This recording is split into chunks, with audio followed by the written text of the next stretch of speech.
Hello, hello, hello, hello. It's your good friend, Wild Philosopher, here once more to remind you that gnomes are real. Today we have a very interesting stream. I have brought Dave, the Amateur Magus, on from his channel. As some of you know, I have talked on prior streams about my hope and desire to bring on a variety of, I hate the word experts, but I suppose that will have to suffice.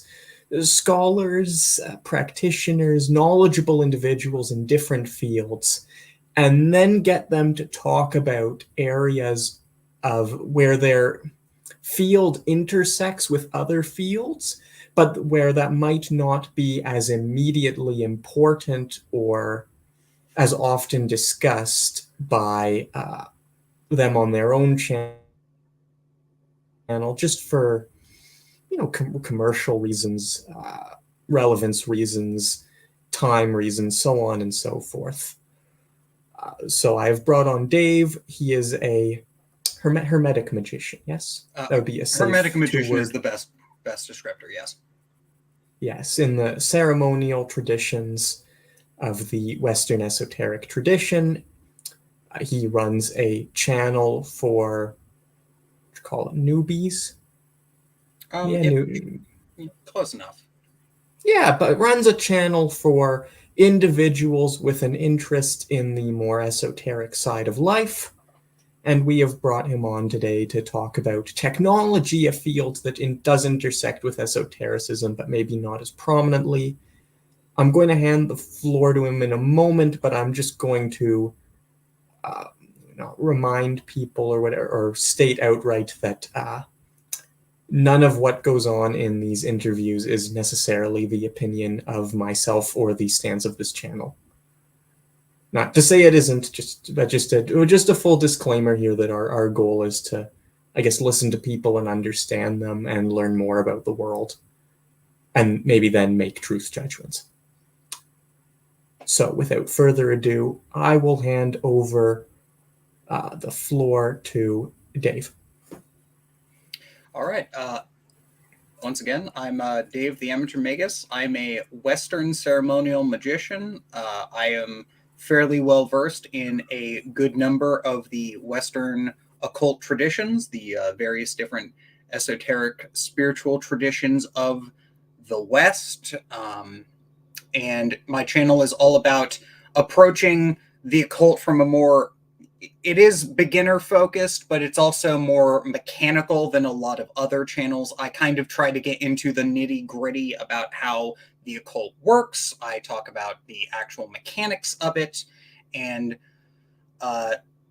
one of the things that I don't get to talk about a lot on my channel, because I usually try to stay fairly positive, is the impact of technology on the world and the occult's perspective on it. So the Western ceremonial system of magic does have opinions on technology right now, and they're not all positive.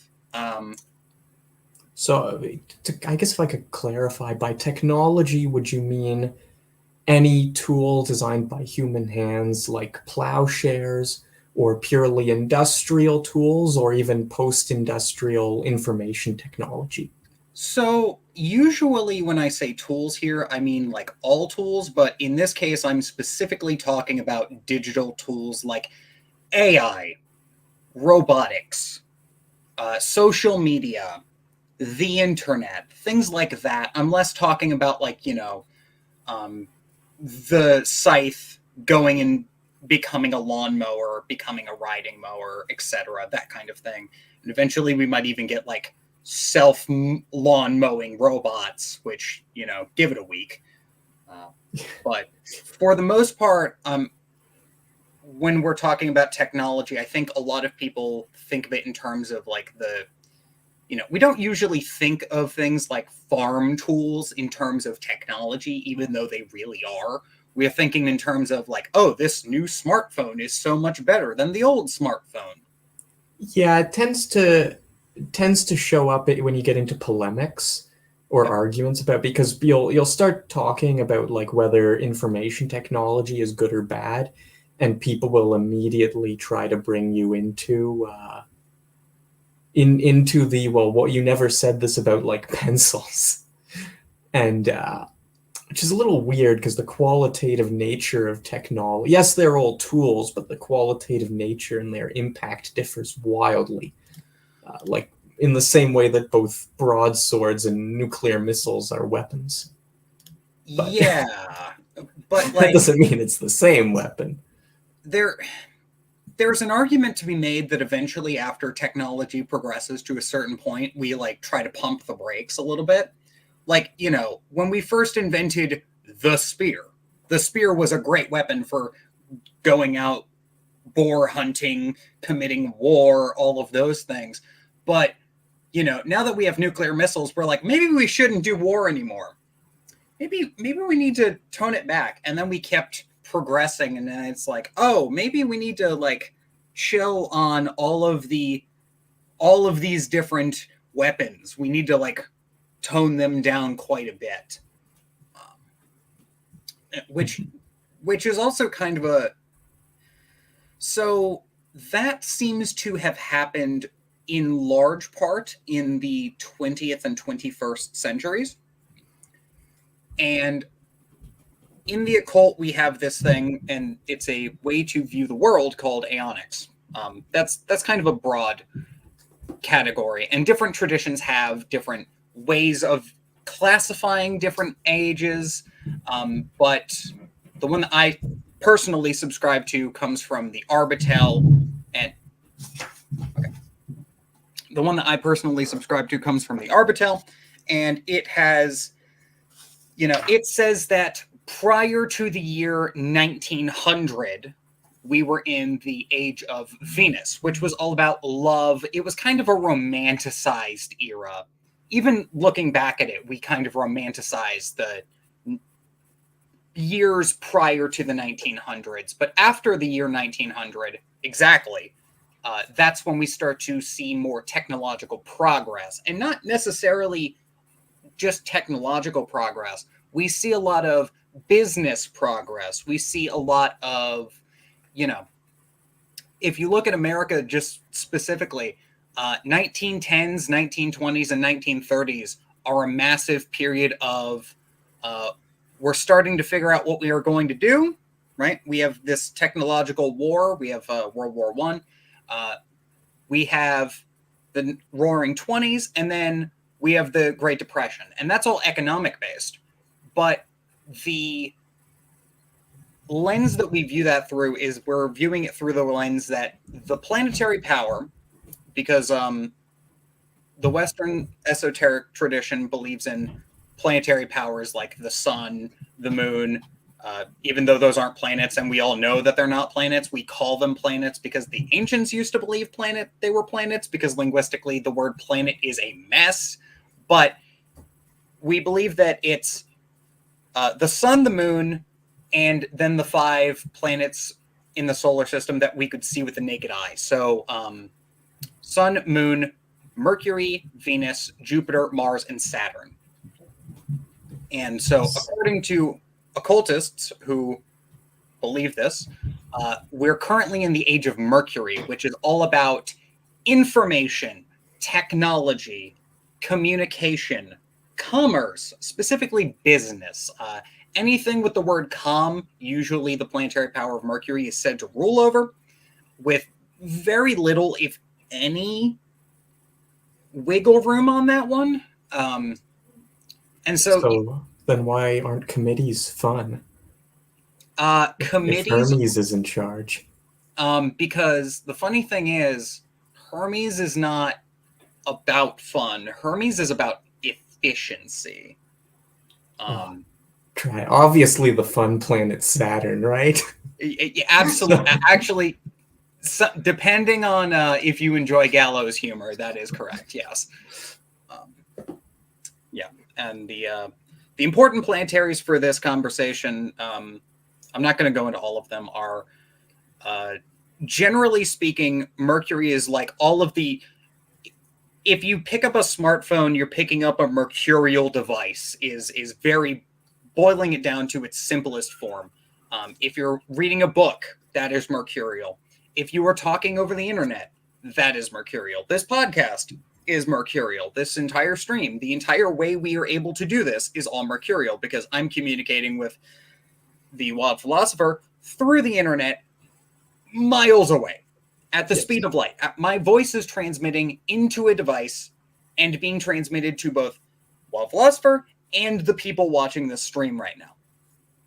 That is how we view this. And you will notice that over time, communication and information is able to travel faster. And the information is able to travel faster even if the foundation for it being able to travel is already there. So a good example is we got the internet, right? All of a sudden, when we got the internet, information is now able to travel at basically the speed of light, right? But it didn't. It didn't travel like instantly. If something happened in California, it still took a couple of days or usually weeks or months in order for it to propagate to even just a couple states over or New York even. Nowadays, if something happens in a part of the world and it's a tragic event, I know about it within the hour because of social media. Yeah.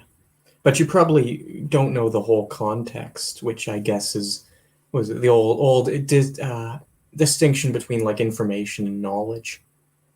Yes. Like how often you see wars show up in the news and the media is reporting on it as this big new thing, but anyone who's kept themselves privately updated will know that like Sudan's been in a state of civil war for 30 or 40 years now. Pretty much. Yeah. There's a level of realness that is more of a psychological effect.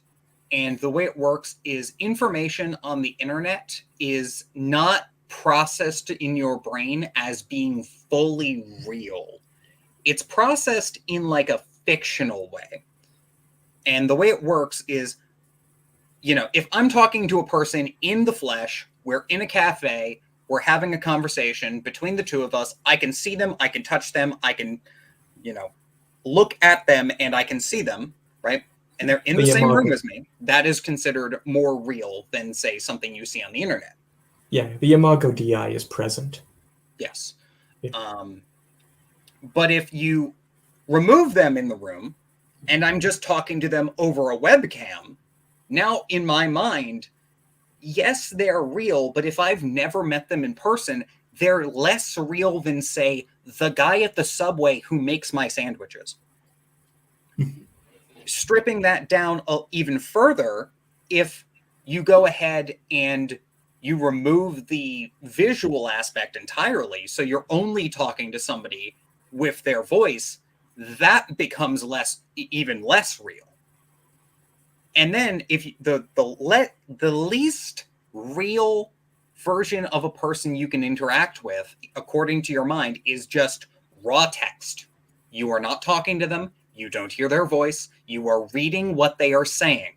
And this is the way that we engage with a lot of social media. We don't engage with people in like I'm listening to them talk. We engage with them in that they are typing out their thoughts. They press post on whatever social media they are liking. And then your brain will read that and it will be, oh yeah, this is just some thought that somebody had in the ether, and I am now reading it, right? Yes. Yeah. This is why religious traditions place so much emphasis on textual hermeneutics and like being in the right ritual attitude to read a text, because there's an absolute risk that you start treating your Bible or like the Analects that way too. Yes, and there's an issue where in prior eras, if you read Heinrich Cornelius Agrippa's 3 books of occult philosophy, which is a very dense book, he says that the written word is the most important thing because it's supposed to be, emphasis on supposed to be, crystallized thoughts that the author has taken and refined. But with the advent of social media and the advent of the internet, we are now taking our ideas and taking them in a raw, effectively a rough draft that no one else is checking, unless you're asking a friend like, hey, is this too much to post on the site formerly known as Twitter? Right? And you go ahead and you just post that, and everyone is doing that. So now you just see a bunch of half-baked ideas that somebody had when they're eating a bagel, or they just see something and they're just responding. And it's not even like a well thought out thought. It's just, here is an idea. Here is a very half-baked idea that I'm just posting. And that is very common. Yeah. So our relationship with information has changed over time. And this has been I would say that this has been a trend since since history began. The ancient philosophers used to have different versions of information being relevant. There was, the word gnosis in the Western tradition literally refers to information you cannot verbalize or communicate with other people. It must be experienced. And this goes on, and we are now experiencing this situation where a lot of people are just flooding every communication method with information, right? And you can actually see this if you are semi-popular on any messaging app, because if you go and you just put your phone down, put it on silent, and you go take a nap, when you wake up, depending on the day, you will find that you have at least one, maybe even 5 different people messaging you about different topics. Yeah. And it absolutely floods your brain's ability to deal with, because when you are communicating with people, right? It used to be when somebody was on the phone, when I was growing up, when somebody was on the phone, you were supposed to be quiet so that you could actually have that conversation, right? Now, because of the internet, I am having a voice conversation with one person. In the other room, somebody is having another voice conversation with another person. And in another room, a third person is having a different conversation. And that's not even talking about how many people are on these calls. This call and this conversation is only one person and one person, but there is also a third individual. Hello, chat. There was a third. I was actually going to bring up chat in a moment because they've been sending in questions. There's a third group that is chat, right? Yes. And that's just on a stream. For other calls, right, for like a normal group call conversation, there can be minimum of 2 people. I've seen a maximum of like 20 people in a call before, and that is absolute chaos, and no one is able to speak because there are just so many people. It becomes white noise. Yes. But, and then sometimes you even have people in the, like, if some of the people in the chat are your friends, you'll have them like private messaging you about the chat. Yes, or you'll get emails from your relatives.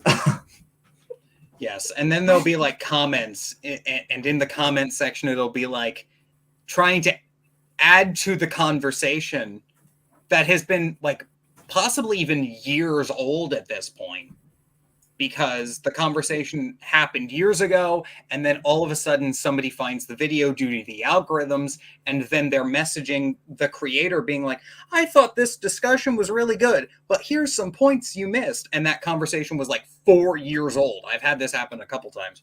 Actually, I'm really bad about this personally, because every now and then I'll think up a new thought for a conversation with an acquaintance I had in 2020. And they'll be like, hey, do you remember in 2020 when you were talking about like the way that technology favors, or transparency favors, shallowness over deepness? And I had this extra thought, and they're like, what conversation? This was 4 years ago. If I can quickly redirect the convo to the chat, just Yep. so that we don't, so we had a whole bunch of people saying hi, hey guys. Hello, chat. Skeptic Student has asked, is there a reason for the instinctual disassociation with people? Yes. So the issue is you don't actually register them as being people. And what I mean by that is, so the dissociation with people comes from the fact that your brain is interpreting this as information instead of information a person is saying to you, right? Because when you are talking to somebody in the flesh, you're talking to a person. They're right in front of you. You can touch them. So that adds a level of realness. When they're on the camera, the realness isn't there. They're on a screen. You can't engage with them in the flesh like you can if you were at a restaurant. They're on the other side of the world. They could be on the other side. They could be on the ISS and you are talking to them. So you're adding a layer of distance to you and them. If you're just talking to them over voice, if you know that you're going to see that person, that's different. That's a person is communicating to you through a tool. But if you've never seen that person in person, then it leads to your brain going, oh, this is a person-ish thing that I am interacting with. It doesn't fully register that it is actually a person, which is why... Go ahead. Oh, so if I could provide additional religious reasoning here. I'm not actually sure it's an issue of distance. I think it's an issue that distance ceases to be real. Yeah. It's because, like, when you talk when somebody's in front of you, they're near, but implicit in the idea of nearness is the idea of distance, right? Because nearness would have no meaning if distance weren't also equally comprehensible. Mm-hmm. And then likewise, when you sit down and you handwrite a letter to your love who lives, like maybe she's on vacation or is on a business trip, or you're on a business trip, there's still that idea of distance, and that affects the way you compose the letter, right? Whereas with instantaneous messaging, it exists in an absence of space. There is no nearness, there is no distance.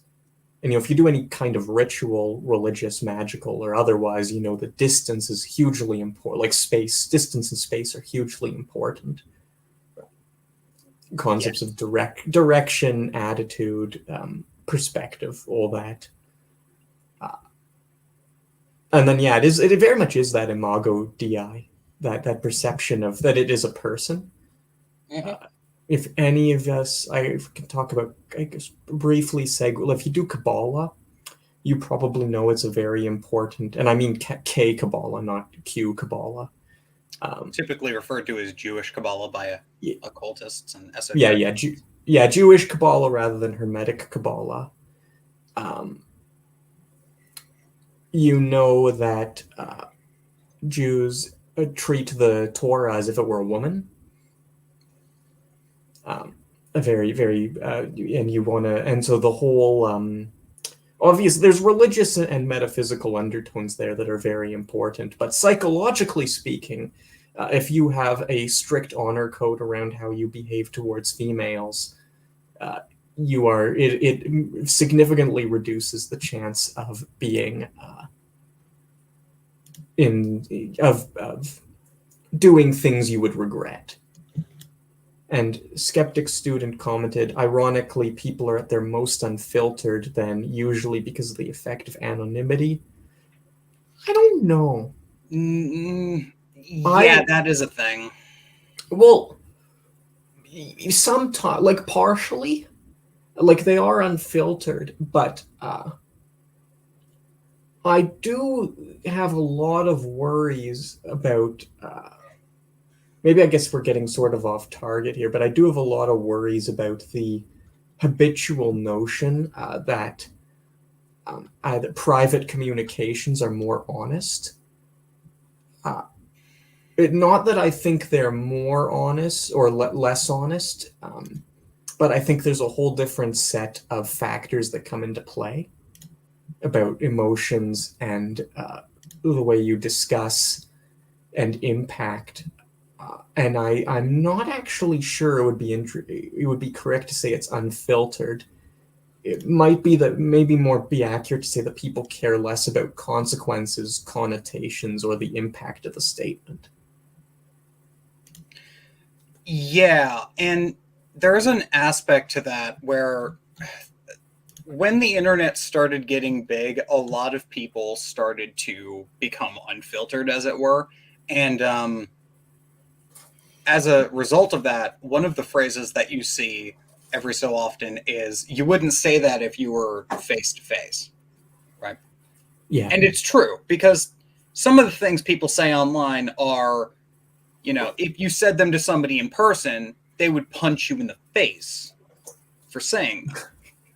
You'd be lucky to get punched in the face for some of the things people say habitually. Yeah, no. Some people... some of them are actually executable offenses. Yes, in some locations they are. Like, you can get thrown in jail for saying some of these things in person. I mean, it's not even a hate speech issue. Like, if, according to the Bible, if someone tries to destroy your source of income, that's attempted first-degree murder. Yes. You can just shoot them. Yeah, no. As far as the Bible is concerned, like, if somebody tries to dox you, not to say you should, to be clear, but if you are following strict biblical law, according to the Bible, that is apparently a murderable offense, and you are justified. So if somebody doxes you, you can just kill them in plain self-defense. Not that I'm not saying anyone should. I'm just saying that, like, attempting to destroy someone's livelihood is considered a form of assault or attempted murder in a lot of, even the Western religious traditions. Like, this isn't, you don't have to go all the way to Iran to find this kind of ethic. And now, and the thing about doxing, I want to mention that real quick. Doxing is considered, like, effectively the nuclear option for a lot of people of, I have a problem with this. Let's pull back the curtain and reveal all the information about this person. And we're just going to post that online. This is this person's, like, all of this person's information.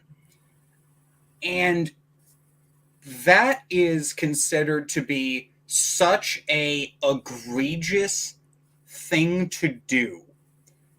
It is considered such an egregious thing to do that you're going to end up seeing people go ahead, and there is actually legislation that people were trying to pass to make that actually a criminal offense to dox people.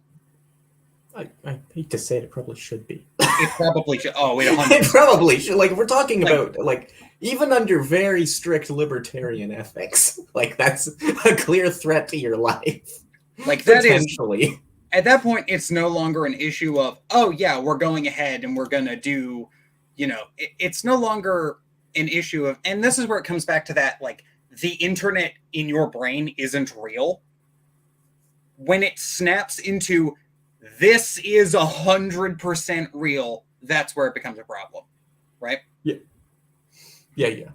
So, I guess to segue back into the occult here, I will note that there are very Kabbalistic ramifications to revealing another's secrets like that.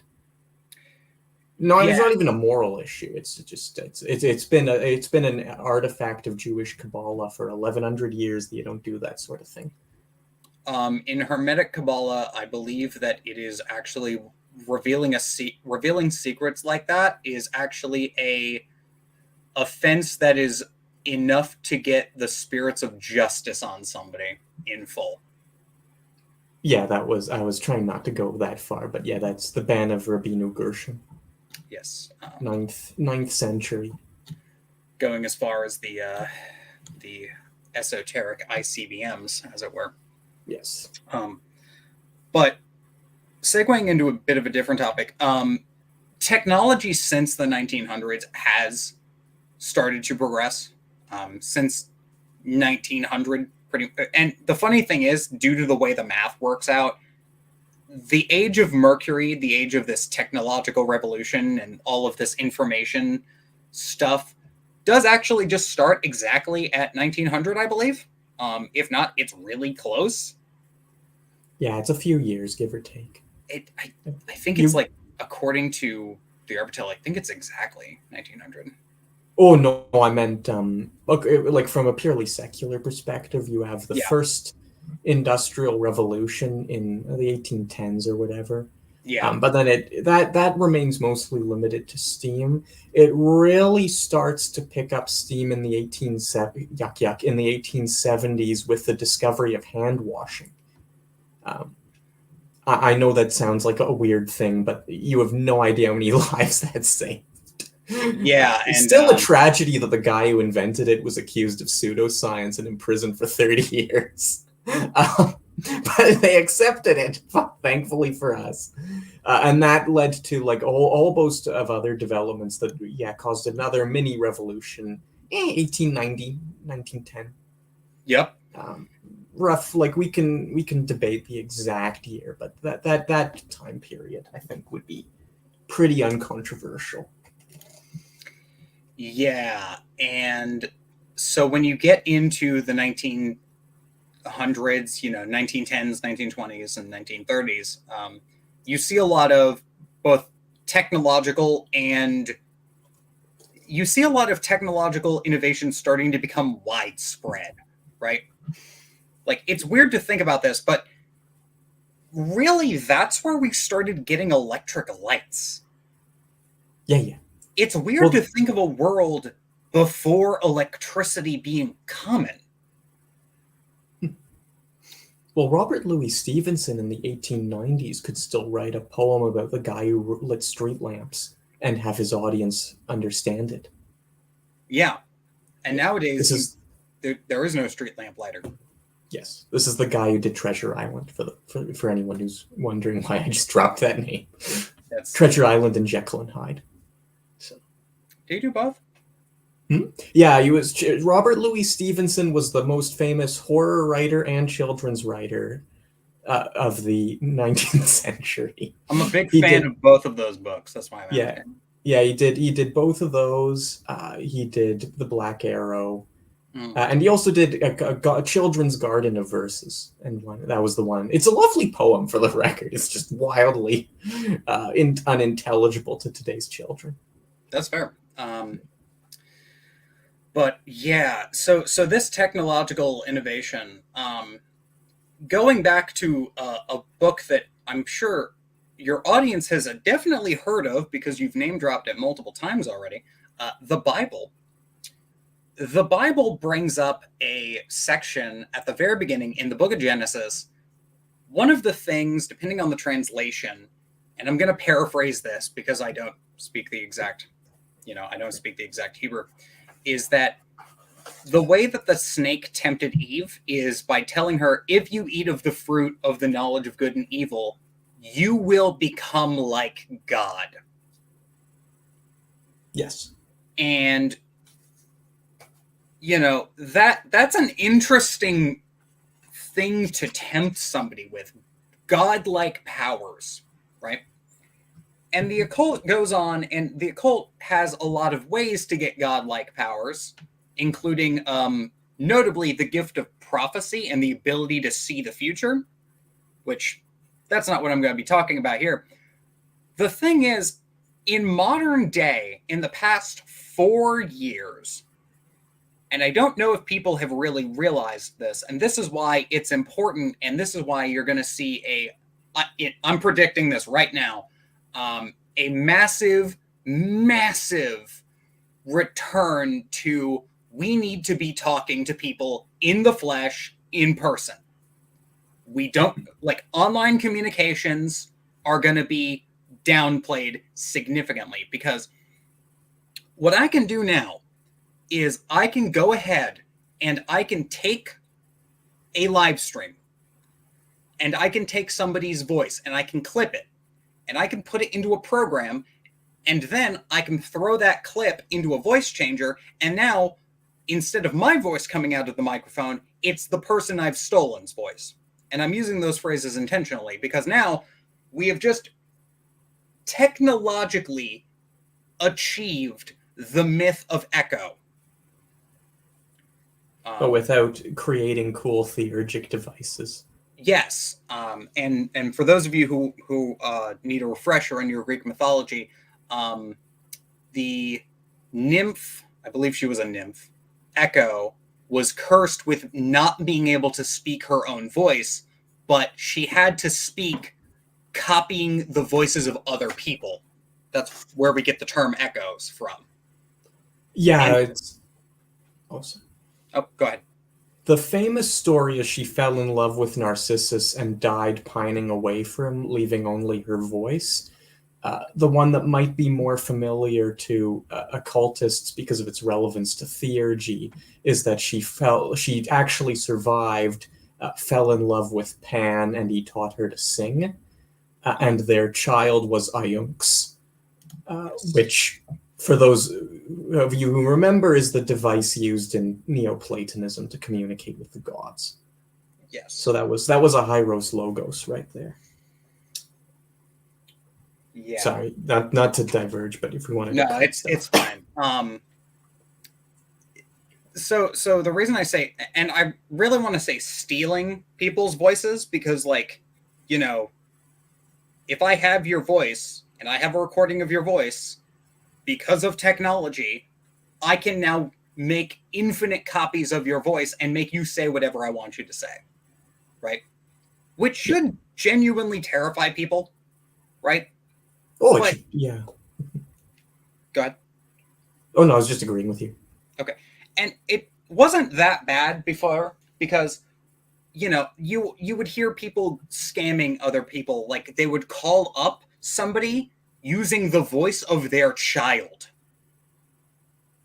which is terrifying if you're a parent. If you're a parent and your child calls you and says, Daddy, or like, Mom, Dad, I'm being held kidnapped for ransom. They need you to, like, I need you to pay me this money so that I can get freed because these bad men got me in a van or something, right?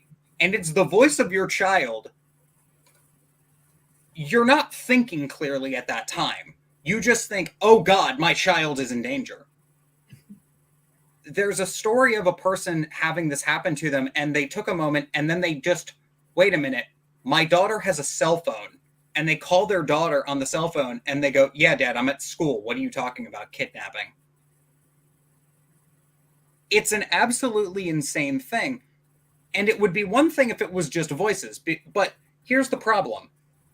We're working up our way of being able to completely break down your mind's ability to comprehend things, right? Because remember, originally it was just text, right? If you take enough data about how somebody types, you can train an AI to mimic that person. And if you hack their account, you can type to them. How many people have seen that bug, or not a bug? How many people have seen that scam where it's like, hey, I'm working on a video game. Can you help me out with this? And they send you a link, and it's a Trojan that steals all of your data. I actually had a friend who fell for this, and it was an absolute nightmare. Yes, we know that friend. Yes, we know that friend. And that, like, I keep seeing this announcement that, hey, don't fall for this. No, your friend isn't making a game. No, they're not programming. They've never programmed in their life. Why would they ask you for help? And if they are asking you for help, you should get confirmation by voice chatting with them, right?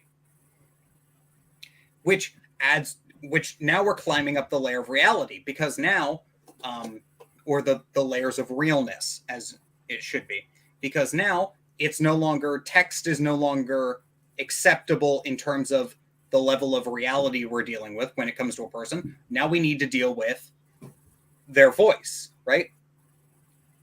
But as I just said, we can now copy somebody's voice, right? And so if you are a business person and you're talking to somebody on the phone, and then you hear Elon Musk's voice, and Elon Musk says, yeah, I would like to get a loan. If you're a business person, you're going to jump on that because it's Elon Musk. What are you going to do? Turn down Elon Musk for a loan? It's Elon Musk. Of course he's going to be able to pay that loan back. He's a billionaire. He's a multi-billionaire, right? But as I just said, we can now mimic that. So what do? We go up, yeah, you need to be on a video call with somebody. So recently, a hedge fund executive was called into a call by a couple of people, and it was an assortment of Microsoft executives. Allegedly. What actually ended up happening was a new software was developed where you can take a picture and it will apply over top of somebody's face. And what it will do is it will instantly make you look like that person. So if you are, just an example, you can take a picture of Marilyn Monroe. I don't think that Marilyn Monroe is alive still, right? She's not. She probably was CIA. It was probably taken out by the CIA about 60 years ago. Something like that. Yeah, the highest award in journalism. Yes. So you can take that, and you can take a picture of Marilyn Monroe, and you can make your face Marilyn Monroe's on the video. So what technology has now done in the past, I'm going to be optimistic and say 5 years, but realistically it's been more like 2. AI revolution was 2022. Yeah, so AI has made it so that we can no longer trust 3 out of the 4 types of human communication. Right? So the only thing we can currently trust is people in the flesh sitting next to you. Because webcams are no longer trustworthy, voice is no longer trustworthy, text has not been trustworthy for a long time, it's just that people have ignored it.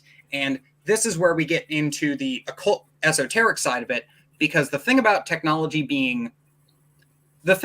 being in the age of Mercury from an occult perspective is that's not a good thing. But it's also not a bad thing. It is an aggressively neutral thing. Because technology is seen as being neither good nor bad, right? An over-the-top example is the nuclear bomb, right? Nuclear energy has the potential to be incredibly destructive. We've seen it countless times. We have 5 Mile Island here in the States. We have Fukushima a couple of years ago. We, of course, have the Chernobyl disaster, right? All of these things are terribly destructive. But then you have France. And France... Which is also terribly destructive. Well, yes, but for a different reason. Culturally destructive more than anything else. But the one good thing about France... That hurt to say. The one good thing about France, still hurts, is that a large portion of nuclear energy is what powers France. France has the most nuclear reactors in the world, if I understand, if my information is still accurate. They either have the most or a lot. They had I believe it was 60% of all of France's energy was nuclear power at one point. Yeah, it's about 30% where I live. And the only reason it's not higher is because we're able to run 50% on hydro. Which, why would you need nuclear if you can run 50% on hydro? Yeah. And the thing is, a lot of people are scared of nuclear energy because they think of the worst case scenarios. They think of the nuclear bomb. They think of Chernobyl. They think of Fukushima. There was actually, when Fukushima happened, I learned this 2 days ago. When Fukushima happened, Germany basically just started silently decommissioning all of their nuclear power plants. So they used to have 20 when Fukushima happened. In 2024, I believe they're down to like 4. Yeah. So they've been like slowly but surely decommissioning all of them in favor of renewable energies, which aren't actually able to support them nearly as well as the nuclear was. Well, it's why they're so dependent on Russia. Yes. Well, yeah, that's been a major sticking bone. Not to get into politics here, but that's been a major sticking bone in NATO politics for years. Is Germany can't cut their reliance on Russia because they're so anti-nuclear. Yes, and literally it was there was actually a really funny thing where France basically was like, guys, we can just use nuclear instead of renewables and get rid of fossil fuels. We're like 60%, we're 60% of the way there. And then they got banned from that conference. Yeah. Like, you know, what's that one meme? And the people hated him because he spoke the truth. That really is what it is. But there are environmentalists tend to oscillate between being uncritically in favor of any technology and I want to live in the woods and subsist on tree bark. There isn't really a gap there. As a forest individual myself, as a person who loves forest and frolicking in the fields, 100% agree that a nuclear power plant would really dampen my mood if I saw it. So, yeah. But yeah, it gives me. Sorry, so saying it might be more effective to think of it as. Well, I mean, it is a tool. Yes, it is a tool, right. And we tend to have neutral views on tools in just habitually in the West. Mm-hmm. Whereas if you've been on this stream or on this channel regularly, you've heard us talk about Hegel, who many people don't actually know he was really into the esoteric.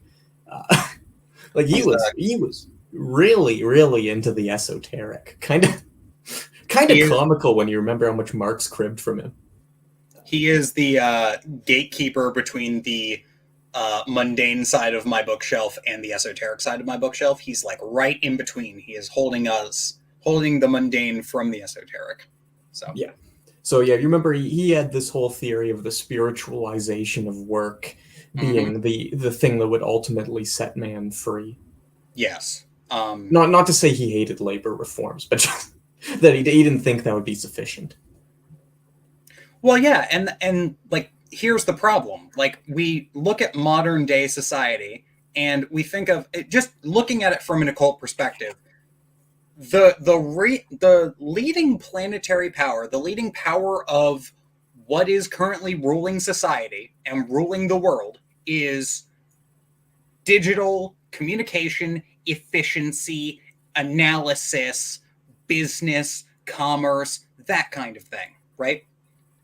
It's also artifice, so that's worth noting. It's also the creation of tools itself, which is worth noting.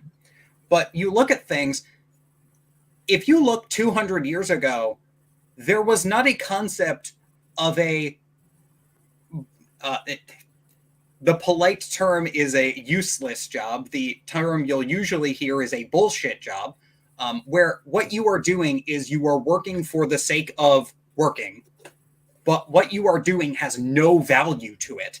You are just doing things because they need to look like they're being done. It's the old joke about Keynesian economics. Yes. It doesn't matter if you're paying a man to swing a dead cat by the light of the moon, so long as a dead cat is swung by the light of the moon. And the man gets paid. Yes.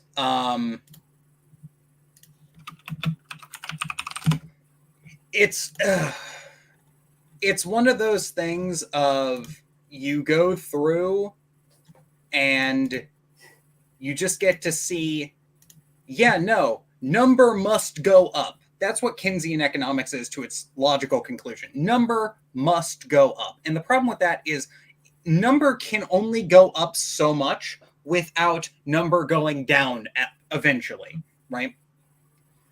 So another thing you see is artificially extending the lifespan of systems that don't work, right?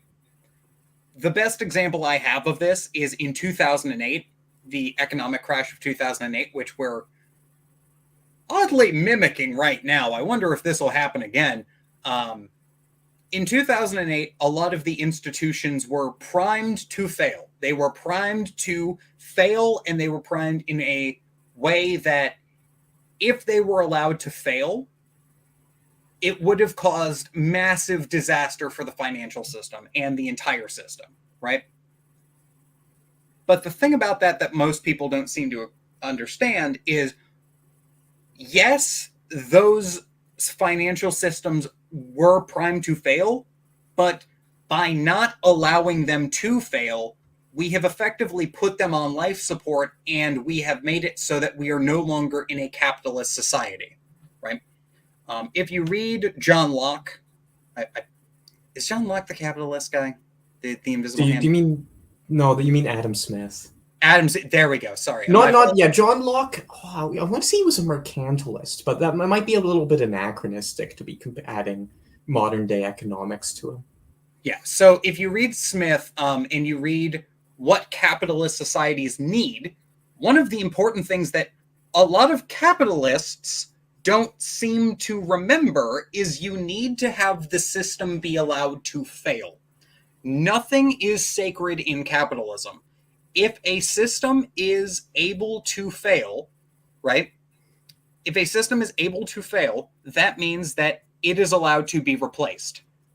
But in 2008, we didn't allow those systems to be replaced by anything, because the theory is that if they get replaced, they're going to be replaced by something better, right?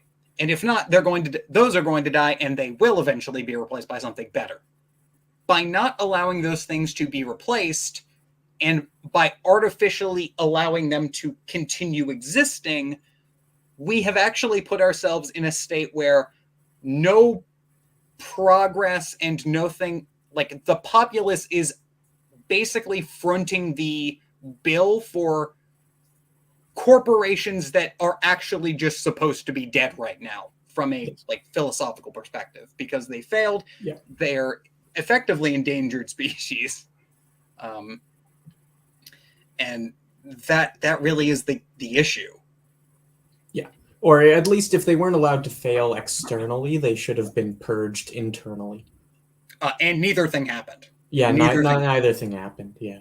In fact, they were basically forced to be we are going to force you to be alive. We are going to force you. We are not going to allow you to die, even though 99% of the people here should just have their companies die right now.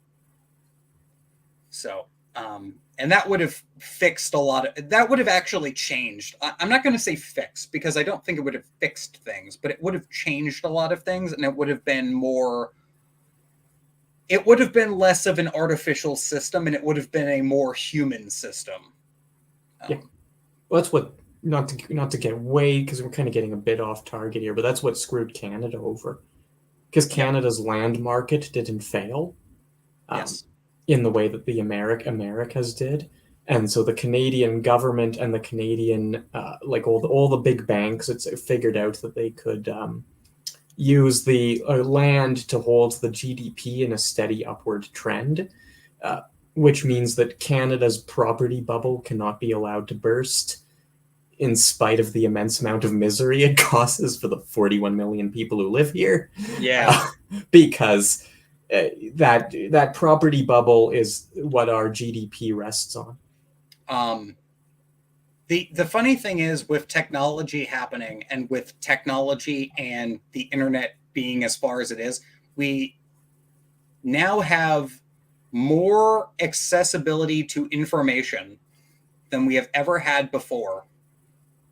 And we are also watching as technology is very similarly to the atomic bomb becoming a agent that we are all trying to pump the brakes on, right?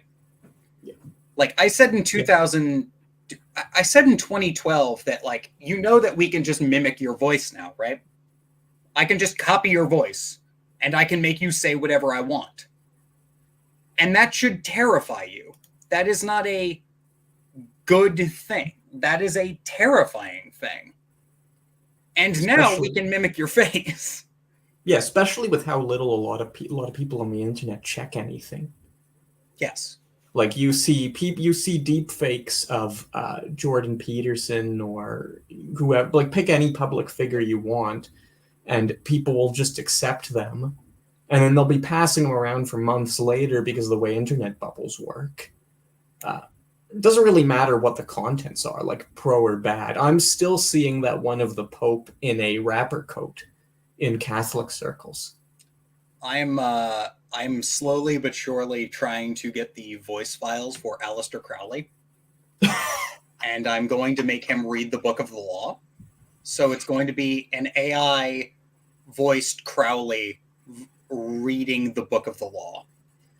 You don't no, have him read a nice Victorian book on like modesty. Well, the first part is I'm going to have him read the Book of the Law, and then I'm going to have him read his poetry, which, for those of you who don't know, his poetry is absolutely terrible.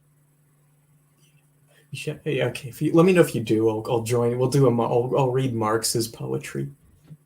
It's unironically all about how nobody understands him and how much he loves Satan and blood. It's really metal. But yeah, I guess back onto the occult angle. So yeah, it's endless information. But I think a lot of people are worried about like mass. The word I keep seeing used, I don't know if you've seen it, in shitification. Mm-hmm. Yeah, I like that word. Enshittification is a really fun word to say. It's a fun word to say, and it's just so accurate. The ability to use and understand that information and derive knowledge or wisdom or wealth from it is just paradoxical. Like religiously, this is the best time to get religious info in all history. Yep. Because I can literally Google, like I can go to Google Scholar and get translations of 5th century Babylonian treaties on the esoteric signatures of the planets. Yes. I have done this. This is not a hypothetical. I've done this. Not even close. There are so many translations. This is the best.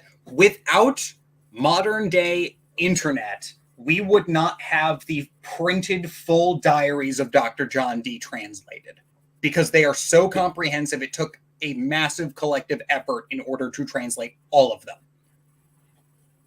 Yes. So theoretically, this should be a golden age of interreligious understanding and esoteric knowledge. It should be. It should be. But would you care to explain why it isn't? Because you have talked about Mercury, and Mercury is the planet of information. But is he the planet of, say, knowledge or wisdom? No. So this is where it gets interesting, because people think, oh, intelligence equals wisdom. That's not how the occult views things. The occult views you as, so there's two different things. There's intelligence, which is knowing how to do something, and wisdom, which is knowing what you should do. And Mercury is diametrically opposed to the planet of wisdom.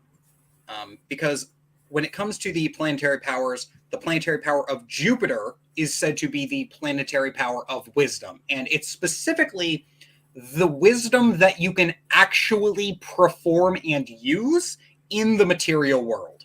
So, according to Hermetic Kabbalah, which is different from Jewish Kabbalah, when God said, "Let there be light," that was the first wisdom, right? But we can't just speak light into existence. Human beings cannot do that. So it has to be filtered down into a method that we can actually do.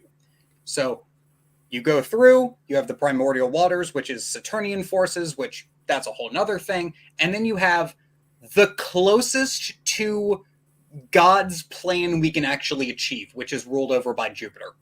And this is where we get the wisdom in a actually actionable form. Because it's one thing to have an idea. It's another thing to be able to actually capitalize on that idea using skills, right? This is where you see a lot of people who it's like, I have this idea for this game or this book or this thing, and then they don't have the skills in order to actually make that thing. This is where that comes in. This is where you actually have the ability to make it. Okay. Yes. So and the thing is, intelligence is really important because being able to think up new ideas and being able to think up methods of using information is really important. But it really is a Jurassic Park situation of you spent all this time wondering if you could, you didn't stop to think that if you should, right? And technology and information really do cause, this is where we get that problem of eventually we reach a point in technology where we try to pump the brakes, because now it becomes a case of we are no longer building things in order to benefit humanity, and we're just kind of building things in order to build things. And the things that we're building don't even have value. The enshittification that you see a lot of corporations do, I'm going to bring up some recent events. There was a video game called Concord that was recently, this is like not even a month old. Yeah, 2 weeks. Yeah, it was up for 2 weeks. So this game, Sony spent $3 million roughly. The numbers I've heard have varied from like $1.5 million to $3 million, and they were banking on this game. It was at least 100 million. Yeah, it was at least 400 million. Some it all depends on how much they spent on advertising. Yeah, well, I mean, I hope they spent nothing because I didn't hear about it until I heard it was dead. So yeah, heck, I wouldn't have even heard of it at all if so many people hadn't been annoyed about the pronouns. That was the only reason. I didn't even hear about the pronouns. I just heard it was so disgusting that it broke Rule 34. Like people refused to draw art of that game. That is how bad it was. Yeah. So you take that and you have this, and you look at the concept art, and apparently they went through like 4 different concept artists, and the original concept art was really good, and then they just made it worse for no reason. And then they just keep going, and they keep making the product worse. And then I assume somebody at Sony had sunk cost fallacy, where they just saw that they had spent $100 million, and they were like, we need to ship it. We need to make money on this, right? Yes. And then it sold, I think it sold less than 2,000 copies. It sold 25,000, which is still absolutely nothing when we're talking about production costs in the hundreds of millions. Yeah. For context for people, the game had a peak player count on Steam of, I think, less than 1,000. And there's a good chance that peak player count was mostly pumped up by journalists and people who got the game for free in order to advertise it. Yeah. And people who picked it up so they could do hate streams. Yes. That was a big one. It was very much a game. Like it almost would have died without anyone noticing if people hadn't just been pissed about it for almost no reason. Oh yeah. And so you just see this corporation that had this idea to make a game, right? And then it ballooned.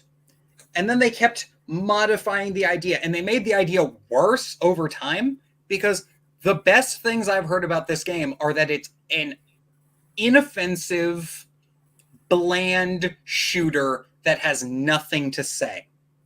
Okay, let me put it this way. I saw some footage and I said, oh, that reminds me of Hawken, and at a brief nostalgia moment.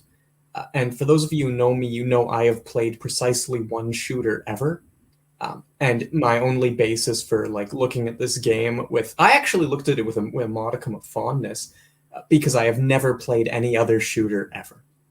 And Hawken only had 2 buttons. Yep. This is our standard for it. Was a free to play. Yeah, my standard was a free to play shooter game that also was just never very popular, and I played it when I was 14 for 5 hours. Meanwhile, I am a person who has played many FPS games, and I've played Overwatch 1, I've played Tarkov, I've played I've played a bunch of FPS games, and I looked at that and I was like, wow, this does nothing I haven't seen before. And they spent how much on this? Really? Yeah. That's weird. Yeah. So you just see this, and one of the funny things you're seeing, because we are in the age of Mercury, is a lot of companies are making really bad business decisions. And the reason why they're making bad business decisions is because we need something new. But they don't say we need something good. Meanwhile, you have the indie developers who have taken, for anyone who had a PS2, I want you to think back to what your favorite games were on that system. And now I want you to think back and think how many games you played in the early consoles, right? Like, let's say Nintendo 64 to PS2, right? That kind of era, that span, right? GameCube as well. A lot of those games that people find very look at very fondly, were not multi-million-dollar blockbuster games that needed to sell 11 kajillion copies in order to make $1. They were really small projects by people who just wanted to make fun video games. And that gradually went away when companies were like, you really saw this in like the early 2000s was like a time period of the gray bland shooter craze, because everyone wanted to be Call of Duty. And then when people stopped doing that, it stopped happening because of the indie boom, because suddenly people could just make the game that they wanted. They could just teach themselves the skills in order to make a video game. This is where we get the indie game craze. And now indie games are not only common and well known, indie games are by volume a majority of the market. This is where we're getting the individuals are learning how to, this is the positive side of it. The big businesses are making terrible decisions, but the indie people, like the little guy, is able to learn the skills that a big AAA game dev would have and is able to make the game that they want to make. They are able to go, hey, I have this idea for a game I want to make. I want to play this game, but it doesn't exist. So they can go learn, they can go on tutorials, and they can learn how to make the game that they want to make. This is very common now. And there are companies who just specialize in helping out these indie companies, these indie devs. And a lot of these indie devs are just 1 to 2 people, right? Yeah. And I know that this is supposed to be a technology stream. Really, the problem is that when you look at this from an occult lens, business and technology are inextricably linked because they feed into each other. Business pays for the technology, and the technology helps the businesses. Well, that's just an old secular insight. Yeah. The very, very first book on economics, Xenophon's Economics, which actually just means laws of the household in Greek. It doesn't have the same meaning as today's, but it's the first book on economics, and it is mostly a guide on how to use technology to run a stable household. Yes. With certain religious and philosophical undertones that we can lay aside for the moment. But yeah, it's ostensibly a book on business and money, but in practice it concerns itself mostly with farming technology. Yes. Yeah. And there's a comment here. I reinstall and play Deus Ex 1 every year since 2001, probably because it's an FPS that does have something to say. At this moment in time, you're finding that there is a really big divide between companies needing to make a profit and holding on to the AAA business model, and companies not realizing that they would be better served spending their time splitting up their teams into smaller teams to make something that those teams want to make than they would dumping $3 million into one project that needs to succeed. Right? Which is an ongoing issue in a number of other technology-related fields. Yes. A lot of my acquaintances who work in urban planning have the same complaints. Uh, I'm an amateur, very amateur writer. There's links to my books. I don't know if it's in this video, but it's in most of my videos. Yep. Um, you will notice that there has been much more movement of fiction and people writing fiction, people making fiction uh, in outside of academic publishing. Sorry, like what we call like legacy publishing. Uh, it Yes. is easier. It is faster. You have almost no creative control. You can say, I mean, it leads to massive quantities of junk getting put out because people Yep. can do whatever their passion is. And in my case, my passion is to write uh, crappy, semi-esoteric novels about eldritch horrors saving Christmas. But it does lead to a lot of like I can't think of any fiction novels I've come back to again and again that came out in like the last 20 years from a legacy publisher. Uh, there have been several novels put out by some random guy in like rural Wyoming where I was like, ooh, and I've reread it 4 times.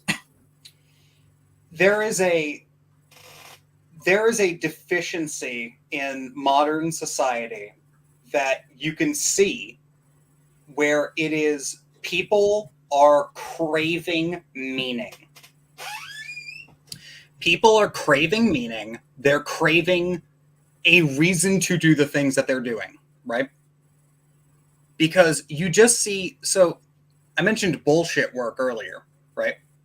Yeah. If you've ever had a bullshit job, it is psychologically damaging. Oh, because I've worked it, yeah. Yeah, it's psychologically damaging because what you're doing is you're just doing things that could literally just not happen. Yeah. And go ahead. Oh, sorry. For those of you who may remember, bullshit in philosophy refers to statements where the only difference between them and a lie is a lie aims to be wrong, whereas bullshit has no consideration for the truth. Yes. You will see philosophers use bullshit in technical papers. That's what they mean, statements where the truth is literally not even taken. It's not that the person saying it means to be saying something wrong. Like, whereas if I tell you, for instance, that the sky is orange at 3 in the afternoon, I'm lying because I'm trying to mislead you. A bullshit statement is I just literally don't care what color the sky is. There is no truth factor at play. Yeah. Because you could make the argument that depending on when sundown is, the sky is orange. Yeah. And then I don't know, argue that time is relative, which is vaguely true. Time doesn't exist. Time is a construct made by clockmakers to sell more clocks. Yeah. Well, think of it this way: you have Roman timekeeping, and then which is 24-hour increments, right, in strict set times, and then you have Jewish timekeeping, which is what the occult uses. Not in the sense that in the sense that the sense that the occult is using the more traditional method, which is to divide day and night into 2 periods of 12 hours, which means the time is kept differently at the time of the year.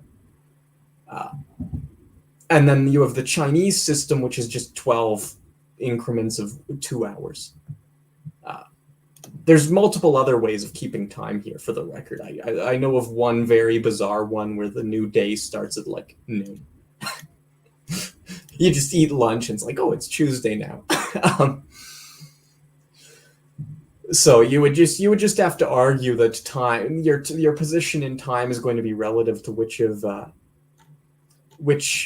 those calendars you're using, and then from there conclude that it can in fact be orange at 2 in the afternoon. And Patui comments, Harry Frankfurt's essay on bullshit is amusing and well worth being a text in the intro to Western Phil class. Yeah, it really should be. I didn't read it till like year 3. It should be like first lesson. It should very much be the first lesson. Because it's just... God. Oh, it's just in terms of philosophy lectures you will give to your students, that they will use for the rest of their life, even if they then go on to take a degree in like computer science and never touch philosophy again. That essay is absolutely life-changing. Same for a lot of Harry Frankfurt's work. He's an underrated thinker, but that's aside. That aside. That aside. It's also actually good. So there is a way to get from Harry Frankfurt back to technology here, because Frankfurt did point out in his essay on the importance of what we care about, that being logical, or truthfulness as a virtue, which will include logic and inference and every other method of getting at the truth, and ethics, which in the broad sense will include meaning, are both only unified around caring. If you don't care, it just collapses, both of them. And that's really when you enter into bullshit. Yes. And it might help unifying, I guess, meaning and truthfulness. Because you talk about occult notions of meaning. Well, the occult notions of meaning, some things in the occult. So the occult, as far as I understand it, we really don't care about what things mean as much as we care about the understanding of those things, right? So there is a level of, we care about, is this something you can actually convey via words, right? Or do you have to go through an experience, right? One of the biggest my favorite example of this is, so one of the foundational texts in the Western ceremonial tradition is called the Corpus Hermeticum, and it is ascribed to being written by a man by the name of Hermes Trismegistus, but it was actually a collection of different lessons that were said to have been passed down. It's a very weird thing. In older occult traditions, we liked to say that, oh, this person wrote this book to give it more legitimacy, when that was actually not the case.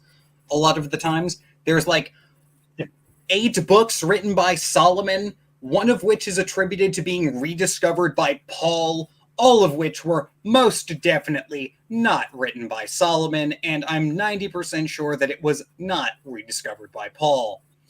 There is a very interesting book that was just published just recently, arguing that the Corpus Hermeticum actually was written during spirit seances or mediumistic communication, in which case it could actually be the communications of Hermes Trismegistus.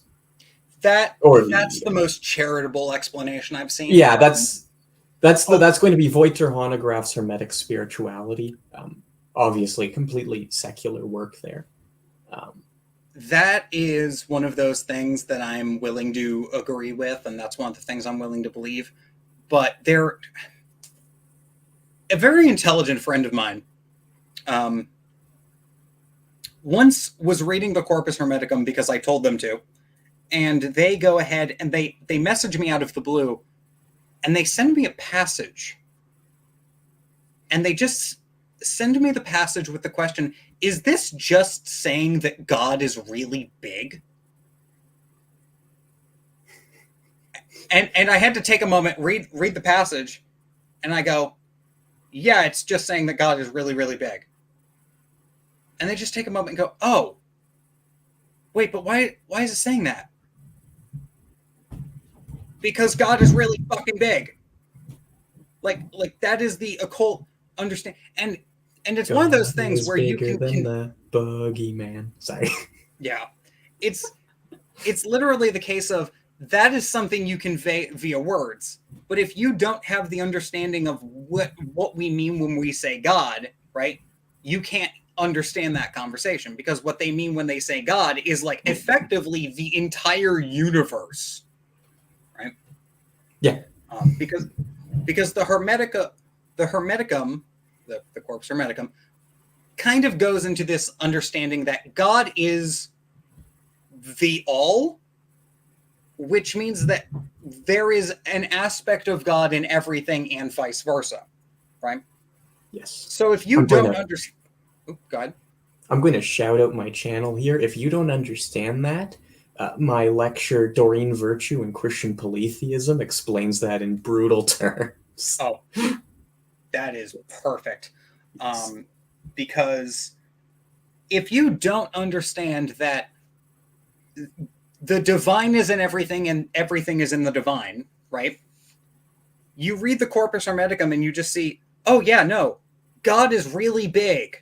Like, God is the thing that causes everything in the universe to move, right? And you think, wait, how big? God is big? Because you might be thinking like, oh, God is this disembodied old man looking entity, when in actuality we're talking about, it might be better to just replace God with the universe is really big, right? Yeah, except that may confuse panentheism with pantheism. Yeah, it's a whole thing. That's a separate topic, but yeah, which is necessarily a bit of an issue for the occult, if you or I mean for any perspective, because it erases non-being from God. Yeah, that is an issue.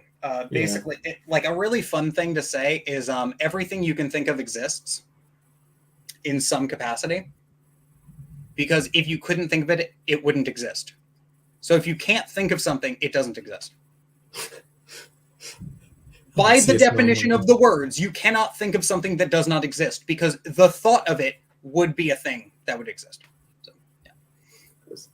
It was Alexius Meinong. I think I like years and years ago I made a joke lecture on my channel that like Alexius Meinong and why Sparkles the Magical Farting Rainbow Pony is necessarily real. Yes. Sorry. My favorite one is the Gary the Gnome is real. I believe in Gary the Gnome. Wonderful guy. But Gary the Gnome is real because I believe that Gary the Gnome is real. If Gary the Gnome wasn't real, I couldn't say Gary the Gnome. The words would not be able to be formed. There was an infamous philosophy paper arguing that you can use this to date your ideal waifu. Yeah. We're totally off target here. Yes. Back to technology. Yes, back to technology. Oh God, what is the phrase? Technology is evil, or boohoo. Technology the Industrial is evil. Revolution and its consequences have been a disaster for the human race. Yes, the Industrial Revolution has been an unmitigated disaster for the human race. Because, like, a thing that we really don't pay attention to is that as society moves forward, it's actually incredibly easy to make money, but you need to know where to look, right? And if you study up, you can learn how to make $2,000 every day if you develop the skills to do so. Does that make sense? Yeah, and you're going to DM me those skills after, so I can make 2,000 a day. It requires like multiple months of effort and a small seed. But I can tragic. I can tell you about it. I think I've told everyone else about it, so it's not a big deal. But if you know where to look, you can find that. That's the crazy thing about the age of Mercury and technology, is that because we live in the age of Mercury, almost all problems can be solved using information, right? If I need to figure out something and I'm trying to figure out how to do something, I can go to the internet and I can learn how to do that thing, right? We used the example of indie games earlier. If I want to learn how to weld and I have a welding tool, if I have the tools, right, I can go online and I can watch videos that will teach me, and I can self-teach myself any skill. There used to be a collection of PDFs. I don't know if they're still floating around the internet, but they were every piece of information you will ever need to know. And it was just a collection of manuals, books, philosophical treatises, and it was literally every single book you would ever want to know, sorted by topic and author. So if you wanted to go, you could. I unfortunately don't have that anymore. Like I had this section 10 years ago, but it was like, if you wanted to learn how engineering worked, it was just a bunch of engineering textbooks, various different kinds of engineering textbooks, because let's be honest, there's a lot of engineering textbooks and there's a lot of kinds of engineering. Like it had chemical engineering, mechanical engineering. You could go through that and you could learn that, right? And now we see that, like, it's kind of like a monkey's paw. You were able to learn everything and now you can't trust it, right? Yeah. Like you were able to meet people on the other side of the world, right? I'm not in the same location as Wild Philosopher is. I'm in a completely different country than Wild Philosopher is.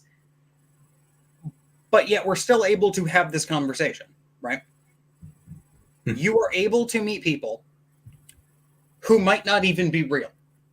You can go ahead. There was and now due to AI, people are fulfilling their needs for companionship using AI, which is absolutely wild, because there was literally a movie about that this exact situation was played as a joke. Like the premise and the punchline was, look at this guy falling in love with a smartphone, right? And now you have that exact thing going on. And in case you're wondering, the lesson of that is maybe we need to use these in order to teach us how to be better people and actually communicate with real people. The movie is called Her. Patui comments, this PDF collection sounds like the many U.S. military field guides, how to do literally anything comprehensible to the world's dimmest 17-year-old. Yeah, yes. You probably would not be able to provide instruction in the what would you call the, like, so I sometimes see it called like the eighth nameless virtue in Taoism, but like the sort of wisdom side of how to get in deep touch and use it. Same with how a lot of most philosophy guides just present you a bunch of random ideas, but are rather threadbare on like why anyone would believe any of this, right? Like they'll just randomly throw Leibniz's monadology at people who have never thought about a religious idea in their life. And then Leibniz's monadology gets a reputation for being unusually weird in metaphysical circles. Not because Leibniz's monadology is unusually weird, just because it's unusually incomprehensible to today's metaphysicians.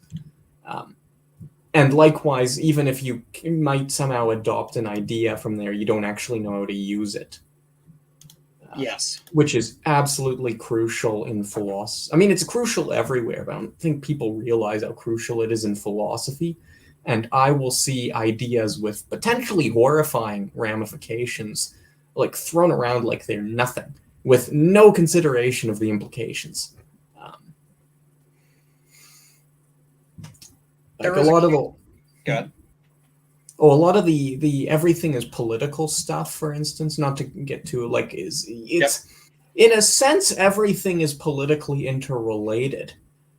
But if you don't clarify the nature of that relationship and put boundaries on it, you just completely obfuscate literally any link between like politics and religion, or politics and finance, or politics and friendship, or politics and love, and you end up with like the intrinsically antagonistic political sphere being applied to some of the most important elements of human endeavor, and B, on the flip side, you also end up with people trying to carry ideas that maybe shouldn't be in politics into the political sphere. Like I say, as someone who is religious, I am perfectly content not living under strict theocracies. For example, And people will just sling this idea around in public with like no clarification or no elaboration or study on its implications. And then people absorb it, and sometimes they follow with what the speaker wants them to, but you can't actually control what people will do with the ideas you give them.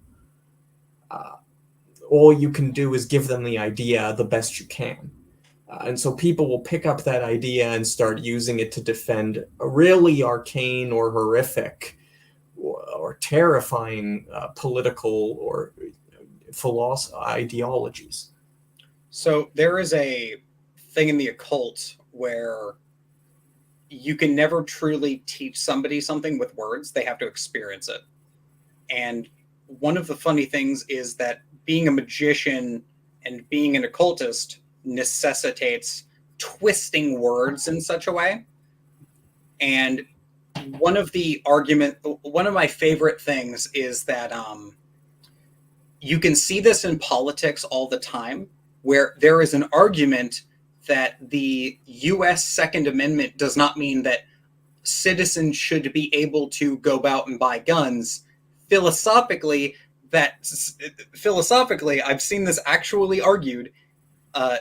The bare minimum that amendment says is that the government should be buying and funding the populace in case they become tyrannical.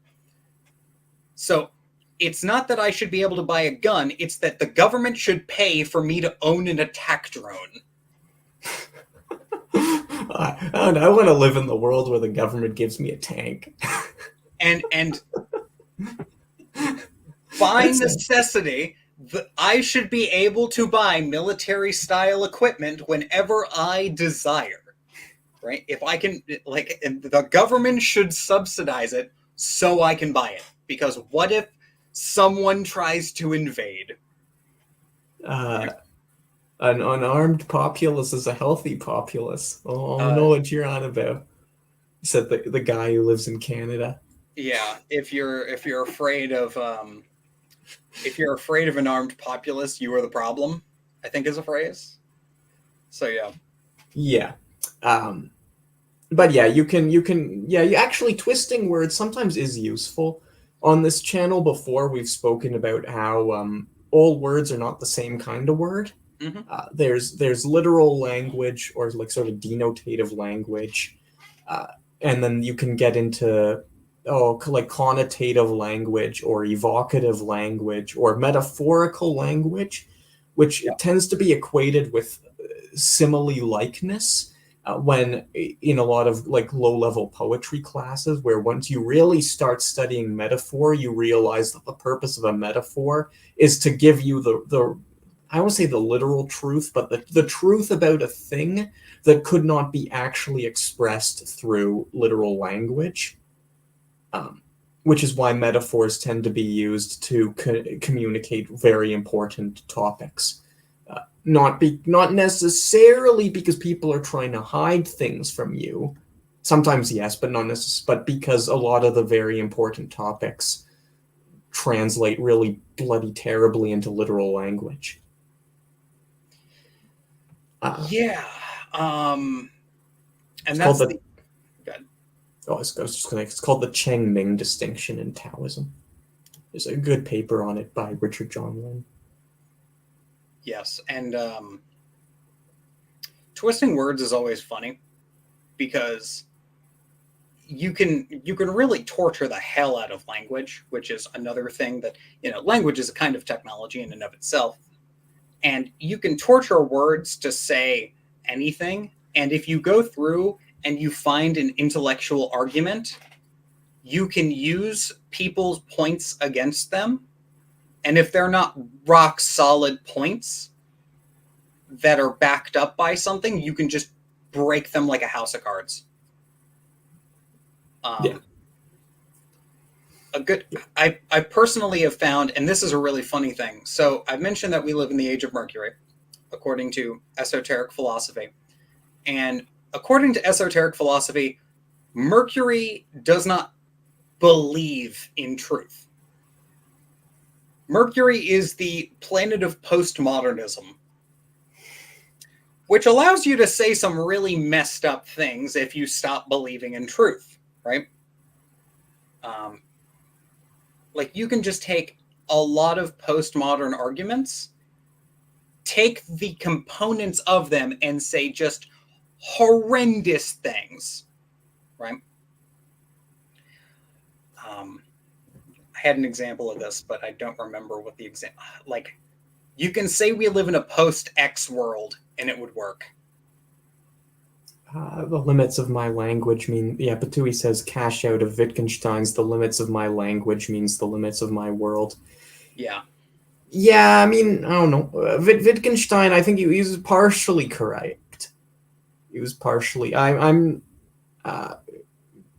partially correct. I think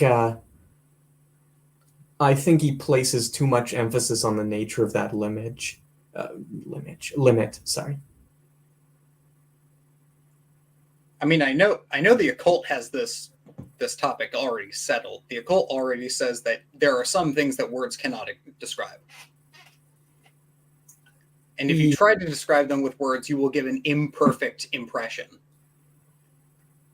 Yeah, I studied too much Paul Ricoeur to be a strict Wittgensteinian, or even to think that language is, there's some unified way of describing how words are used. Not in the sense that I think language can describe everything, but yep. I would go farther. My favorite example is that there's a meditation you do where you eventually are said to see a white brilliance, but the descriptions of it then proceed to say, but it's not actually white, it's just brilliance, right? And if you've experienced that, it's like the best way you can approximate it to somebody who has not experienced it is white, when it's actually not a color. And this is about, like, you know, trying to glimpse the divinity of God, right? Which is why it's said to be white brilliance, because God is supposed to be brilliant. Yes. Is this a Buddhist one, or which one's this? No, this is about the Hermetic meditations on Kether. The color of Kether in the highest world is said to be just brilliance. Okay, because yeah, you see this all the time with Buddhist, especially Vajra meditation. Yes, and they will really play around with Wittgenstein's limits of my language means the limits of my world in Vajrayana meditation. Yeah, I know that. Yeah. Oh no, I was just going to say in often weird and interesting ways. I think my favorite metaphor for a descriptor is I will often say that I enjoy spicy foods, but I don't like hatefully spicy foods, right? Which obviously the spices aren't actually hateful, but it conjures to mind a level of spice that is just not pleasant in any way whatsoever. Speak for yourself. I think spicy food can have I think spice is conscious. It's out to get you. They're called Carolina Reapers for a reason. They want you to die. That's what they're trying to do. I believe that. The cussedness of things, to quote Wittgenstein. Yes. Since he's already been brought up in chat. CHJP asks, what are the occult implications of technology being a tool for divination? That is a question I totally glossed over. The short answer is don't use technology for divination if you can help it. The long answer is going back to, I forget where this is from. There is a section where Solomon is saying that you are not allowed to demons are not allowed to speak with words. They are not allowed to speak with a voice. They are only allowed to speak without speaking. And they are only allowed to be able to be seen without being seen. And that is referring to a scrying speculum and an evocation setup. And you were able to talk to spirits through ritual methods. But it also means that they can influence electronics. And I did an experiment in my Discord the other day, literally a couple days ago, where I said, you want to try an experiment? You want to prove that demons are real and they can influence electronics? Go to random.org and say, I want to work with a demon of the Ars Goetia, and generate a bunch of random numbers. And if you go through, what you will find is you can generate random numbers and they will end up being... the way this was done is that it was 1 to 72, because there's 72 demons in the Ars Goetia. And what I had people do was say, I want to work with the demon of the Ars Goetia. Which one should I work with? I want it to be consecutive repeating numbers, right? And what they would do is they would press the button, and a lot of them got consecutive repeating numbers, 3 in a row. And they all got different repeating numbers, right? And I believe somebody did the math on that. The math on that was like 0.0000 like 612% possible. So yeah, spirits are able to manipulate electronics more easily than they are physical implements. Don't use electronics for divination if possible. That's what it means. And that's more of a mechanical issue than it is a philosophical issue, I think. Mind you, if anyone here wants to, the study Dave did was were you consciously attempting to replicate Charles Richet's attempts to prove the reality of precognition? No, I've done that before. I generally try to teach that in different ways. But this was just to say, like, you want to prove that spirits are real and they can fuck with electronics, do this. And I did this in a group of like 6 or 7 people, and they all had the same results. And it was noteworthy because they all got different numbers that were repeating. So yeah, that was a really interesting result. So I mean, to provide if anyone here wants to like look into that, and I'm going to provide a moderately skeptical source here, you can check out Charles Richet. Yep. He was I know it's a little dated, but he was one of the he was the most enthusiastic atheist to get really into parapsychology. Yep. So his research, as I said, dated but still pretty interesting. He did not conclude it was spirits, which is why I said skeptical, but still interesting nonetheless. Yeah. He, of course, he was studying seances, so not demons, but at least not ostensibly demons. Yeah. This was more of a case of like, this experiment was not a experiment like, we're going to prove this 100%. This was just here, just try this and see what happens. And then they all had like similar results, and it messed with everyone that I had try this. Yeah, I was just mentioning Richet because that way anyone listening to the stream who is maybe not a subscriber to your channel. Yep. And one advantage of Richet over later, like the Rhine experiments, is Richet copied hundreds of pages of like interviews down that should all be accessible through the internet. Admittedly, if you speak French. I think there was an English translation at some point. I read the French because I do speak un petit peu de français, mais très mal. But yeah, he included like statistical analysis, but you can also deep dive into the qualitative, like what was actually going on. That's fair. That's fair, I think. Yeah. Useful studying trust, stuff like that. So I guess if I can shift unless you had something you want to say. Nope. No, let's keep going. I was going to shift the topic to, you mentioned before the stream you wanted to talk about, we have talked about Mercury, but Mercury, of course, is one of the 7 planets in the astrological timetable, Yep. Alongside the Paranetolanta, the signs, and the constellations themselves, and the 12 houses. And you mentioned before we started you want to talk about the fact that we are, from an occult perspective, in the age of Aquarius.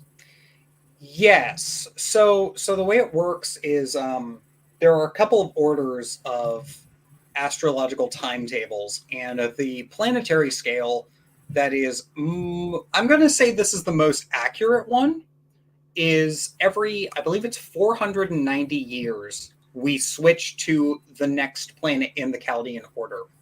And that order goes Saturn, Jupiter, Mars, the Sun, Venus, Mercury, the Moon, right? So right now, before the year 1900, we were in the age of Venus, and now we're in the age of Mercury.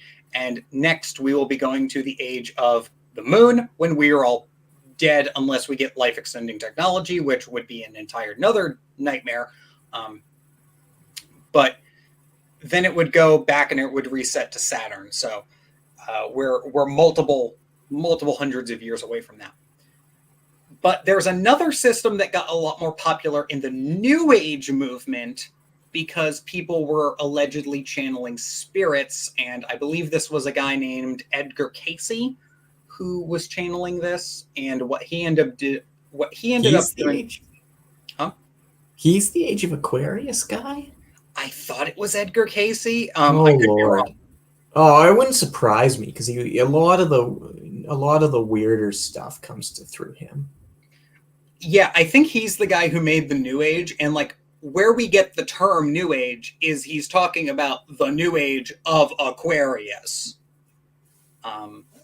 which is really funny because, and I find the dramatic irony of this palpable, because if you look at what the New Age says is going to happen in the age of Aquarius, it is effectively like this golden age of spirituality. And it is this golden age where everyone is going to be happy and everyone is going to get their needs met and people are going to be spiritually developing like crazy. And if you actually look at older astrological texts on what the sign of Aquarius does, it is literally the sign of chaos and change for the sake of change and dramatic humanism, like dramatic humanitarianism and being humane. But also it is the rebel without a cause, right? Aquarius and the sign of Scorpio are both planetary powers that are obsessed with change. Scorpio more so than Aquarius. Scorpio is only concerned that things are changing. Aquarius is obsessed with, and when I say the sign here, I mean like the generalized theme of this particular section of the zodiac is this is the kind of overarching themes that it follows. This is not saying, pop astrology says, oh, I'm an Aquarius. You're not actually an Aquarius. That just means when you were born, your sun, the sun was said to be in that section of the sky at the time you were born. So you're not actually the entire sign of Aquarius, right? But the actual sign of Aquarius is just obsessed with things changing in a way that they have not happened before. It wants things to be constantly changing in a way that it has not seen before. That's all it cares about. At the end of the day, it wants to help people by changing things into ways that we have not seen them, right? So a good example would be if the sky was purple one day, the sign of Aquarius would be like, oh, that's really cool, right? And the negative aspect of this is things changing in ways that they have not changed before. And I used this example before the stream went live. If you are going through and your cells are mutating statistically, the highest probability of what that's going to do to you is give you cancer. So change is not always a good thing, especially if it's change in a way that we have not already seen before, right? Because change happens all the time, whether we like it or not. It's one of the reasons why the sign of change is Scorpio. That is constant, ongoing change, right? But the problem with that is the sun rising and setting every day is considered a change, right? Now, if the sun didn't rise anymore, that would also be a change, but I think we could all agree that that's not a good thing, because we kind of need the sun. So yeah, that is an issue. But fortunately, when it comes to the sign of Aquarius, this is typically in the realm of ideas. This is not in the realm of physicality. So it is just new ideas that have not been proposed before is generally how this goes. What ends up happening a lot of times is that you will see people go, oh, it's going to be this new golden age, completely ignoring the fact that Aquarius is ruled by Saturn, who is the planetary power of restriction. So it is literally the sign of restriction breeds creativity in its purest form. So I find it really funny that the New Agers will say that, oh, we're going to have this really good golden age, when it's actually, we're going to have a lot of innovation because we need to have innovation and for the sake of innovation. So yeah. Yeah. There's a lovely quote from Junji I like bringing up on this subject. Not Aquarius, just change in general. Yep. And that's, when virtue has been grasped, only then can one achieve fixity. When one can achieve fixity, only then can one respond to things. To be capable both of fixity and of responding to things, this is called the perfected person. Yes. Which is a Chinese word for, I guess, saint.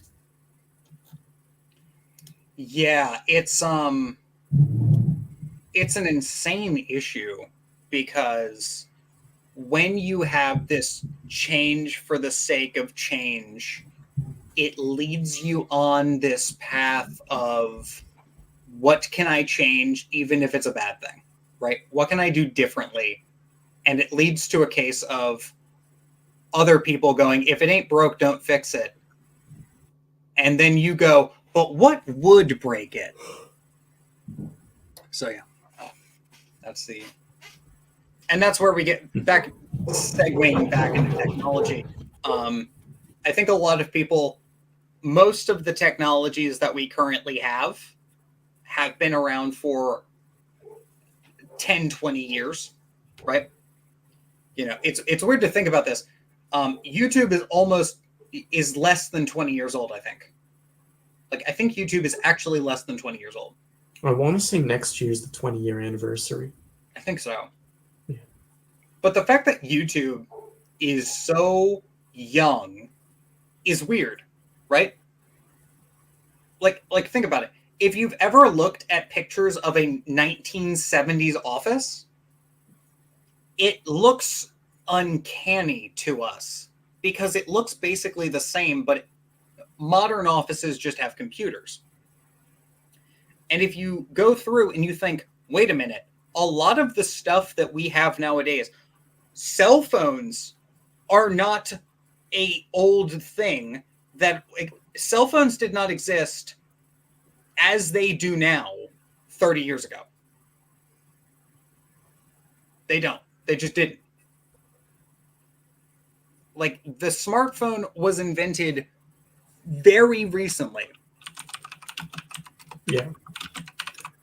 Well, yeah, I mean, my parents were still carrying around the old clunkers, like the ones that had to go in a backpack before they had me. Well, are you looking that up, or are you? I'm actually looking up the first modern smartphone. Yeah. Okay. Well, while you do that, I'll just read this question. Yep. JP asks, what is the implication of more occult or hidden things being made available online? Do you think more people are involved in the occult because of the internet? I am 100% sure that more people are involved with the internet because More people are involved in the occult. more people are involved in the occult because of the internet. And I'm 100% sure of it because it went viral for one. Like there's on TikTok, witch talk was what it was called, was a viral phenomenon to the point where Barnes and Noble started all of them at the same time started stocking books on the occult for beginner witches because of this online phenomenon. So I'm 100%. It's not even that I think it's I know. Actually, that one's before TikTok. No, it became like it came back to the point where they were making specific witch talk sections. Okay, sorry, because I know in we don't have Barnes and Noble where I live. We have Indigo, and they have had for as long as I can remember a beginner's section to witchcraft. They do have a lot. Well, actually, they have a couple books marked witch talk. Like now, it's in its own special section. Yeah, which is nice because I know what to avoid because that's usually like not the big box bookstores carry good spiritual works, but the witch talk section is usually exceptionally stupid. It's usually like the absolute worst bottom of the barrel, like the Joel Osteen of occultism. God, that's painfully accurate. Also, I did look it up. The first iPhone is less than 20 years old. It was not even in development 20 years ago. It started development in 2005, and it was not released until 2007, right? So a thing that we have not had for more than 20 years, right, has completely and totally revolutionized our world to the point where one of the 3 items you try to leave the house with is your wallet, your car keys, and your phone. I will say, though, that I think involved does not actually mean competent, which was what we were talking about. It's shown up a few times in this stream. We were talking about earlier about PDFs and about information versus wisdom. Yeah. There's been absolutely massive booms in the amount of people getting into philosophy and religion, and equally massive reverse trends into the almost complete incoherence of what they have to say about any, like, if you look at the books being published on philosophy for the general public now are at an absolute historical low of comprehension compared to what people were reading. Like the general populace, when John Rawls published his Theory of Justice in 1971, it sold 400,000 copies, which is nuts. Those of you who have seen John Rawls' A Theory of Justice are even more terrified because that is 700 pages of the densest, most turgid, most offensively bad philosophical prose published, like, arguably ever. In some respects, it's more offensive than Heidegger because at least Heidegger is the charm of being inscrutable. Where, like, Rawls is, but 400,000 people went out to buy, like, this 700-page slog of a book.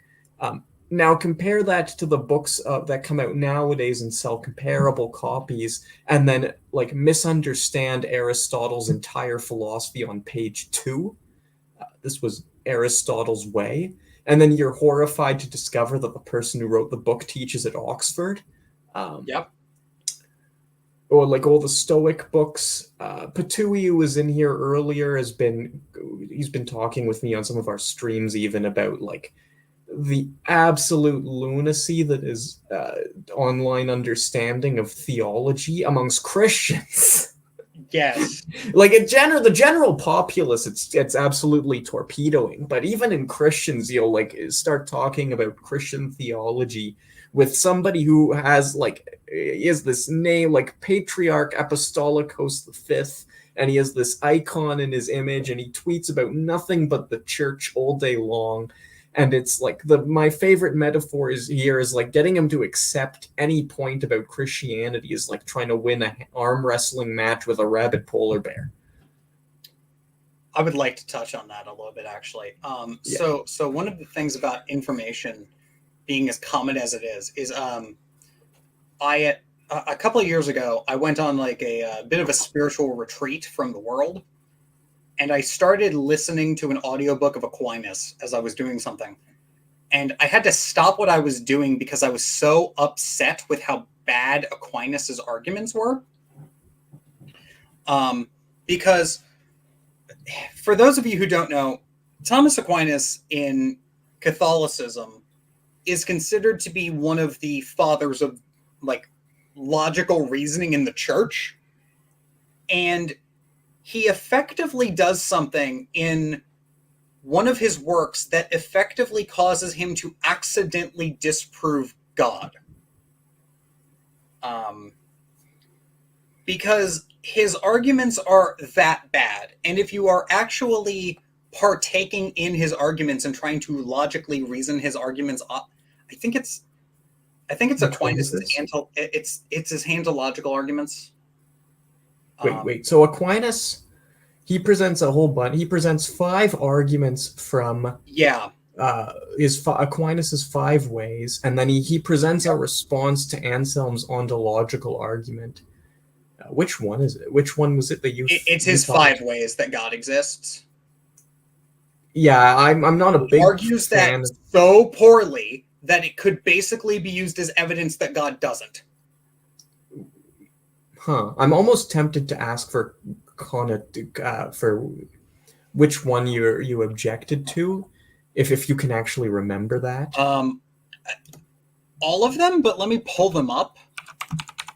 Yeah, because Aquinas' 5 ways, to give credit where credit is due, and I'm almost tempted. I know somebody who studies Aquinas at a basically university level. Yep. And I'm almost tempted to DM him now and see if he wants to join the stream. But he's probably asleep or studying. Okay, so Aquinas, Aquinas has Aquinas has 5 arguments, right? And admittedly, the first one I kind of have to agree with, because as a Hermetic magician, this is literally the explanation for why things move. So Aquinas has 5 explanations for why God exists, right? 1 is motion, right? Basically, everything that is not in motion already has to be put in motion by something, right? The issue for that is that is not actually the case in some instances, right? Like, we have chemicals that just explode. Even if they're in like a vacuum chamber, they just explode, right? Which admittedly is a poor example. So Aquinas argues that because there must be a first mover, God must exist, because God is filling the gap of the first mover, right? Does that make sense? So Aquinas' argument, his first mover argument, and this is part of the problem. Yeah. I do not like Aquinas. Agreed. People who have spoken to me in private know I think he blasphemes God in his discussion on the nature of angels. I will say in his defense, though, that a lot of these arguments are very dependent on highly inscrutable, for us, Latin terms, and that they're a lot more sensible in the original Latin when understood, in which to be totally fair to the dude, I do not understand enough of Latin grammar to be able to piece together his arguments from movement. I agree that when I had to study them in English, they looked friggin' awful. With that, I will, however, say that, like, if I spoke Latin, I would probably not be convinced by that. Like, they would look much better in Latin. Yeah. Same way a lot of lot of Jewish arguments translate really poorly into English because English lacks that distinction between normal relationships and kinship relationships. Yep. And this leads people to conclude really bizarre things about Jewish theology because they're not aware that the Hebrew/Aramaic can make that grammatical distinction. So yeah, I don't. Anyway, I'll let you proceed. I will asterisk this by noting that both of us could and probably are wrong about Aquinas. I am very rusty about Aquinas, I will admit.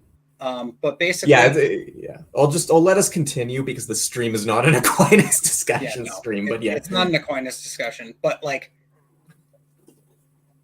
the issue is that he takes a bunch of arguments and he says a lot of things. And the reason I brought up Aquinas is that Aquinas talks about the occult, but he absolutely says that the occult is abhorrent and it is awful. And he makes it very clear that he does not understand what the occultists of his day were even trying to do in the first place. Because there was a quote from a pope that was saying, all witchcraft and all magic is of the devil trying to deceive the occultist, right? Yeah, that would be, I don't know which pope you're referring to, but that would be Augustine's formulation of magic. Yeah, which is the standard secular, the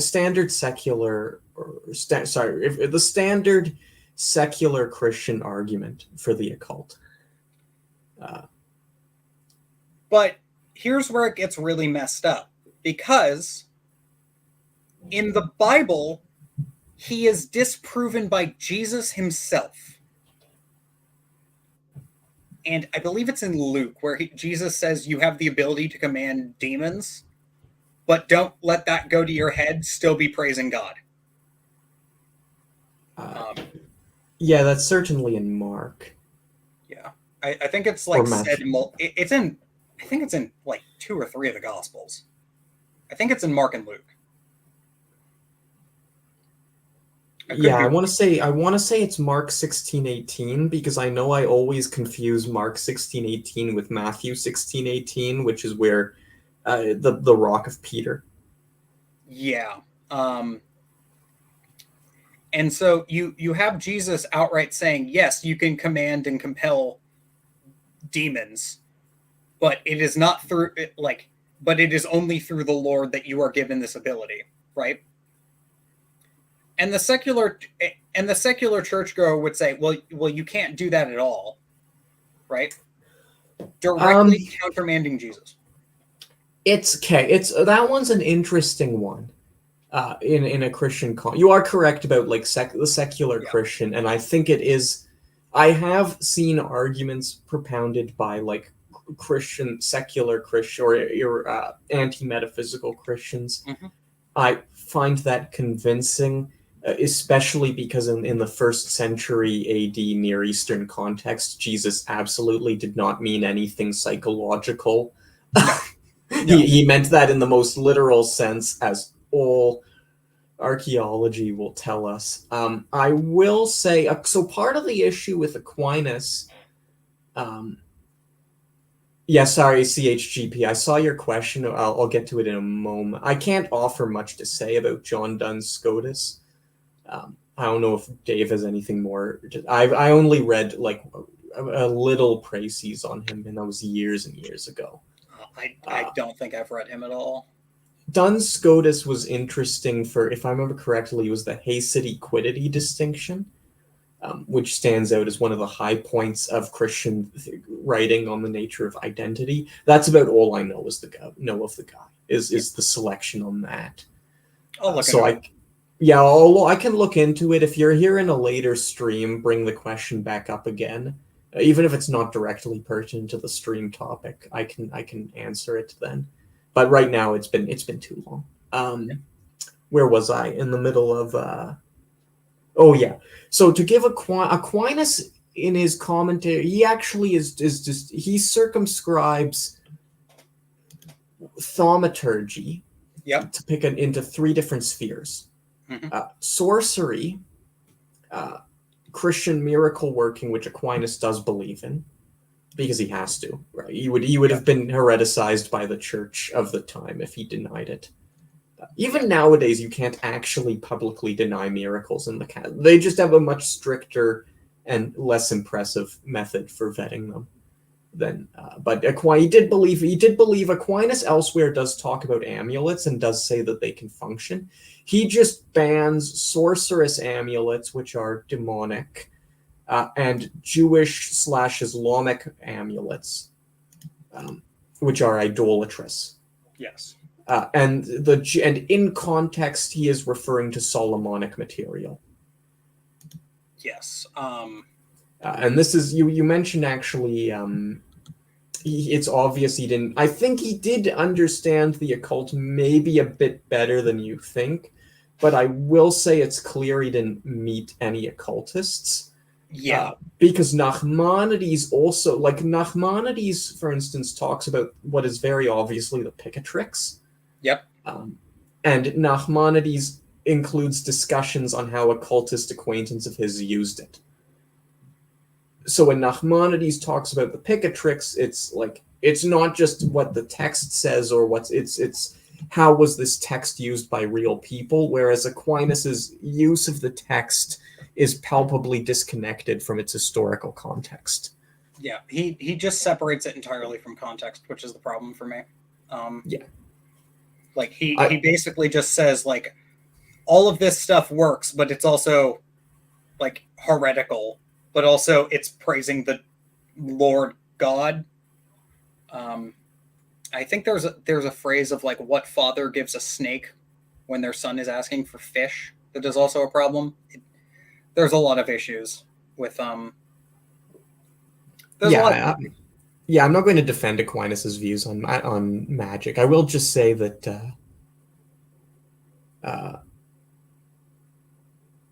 it is much more complicated. CHGP says, I find it funny that Ficino was translating the Corpus Hermeticum in Plato to stop using Aquinas's pagan or Islamic sources, the whole Averroism.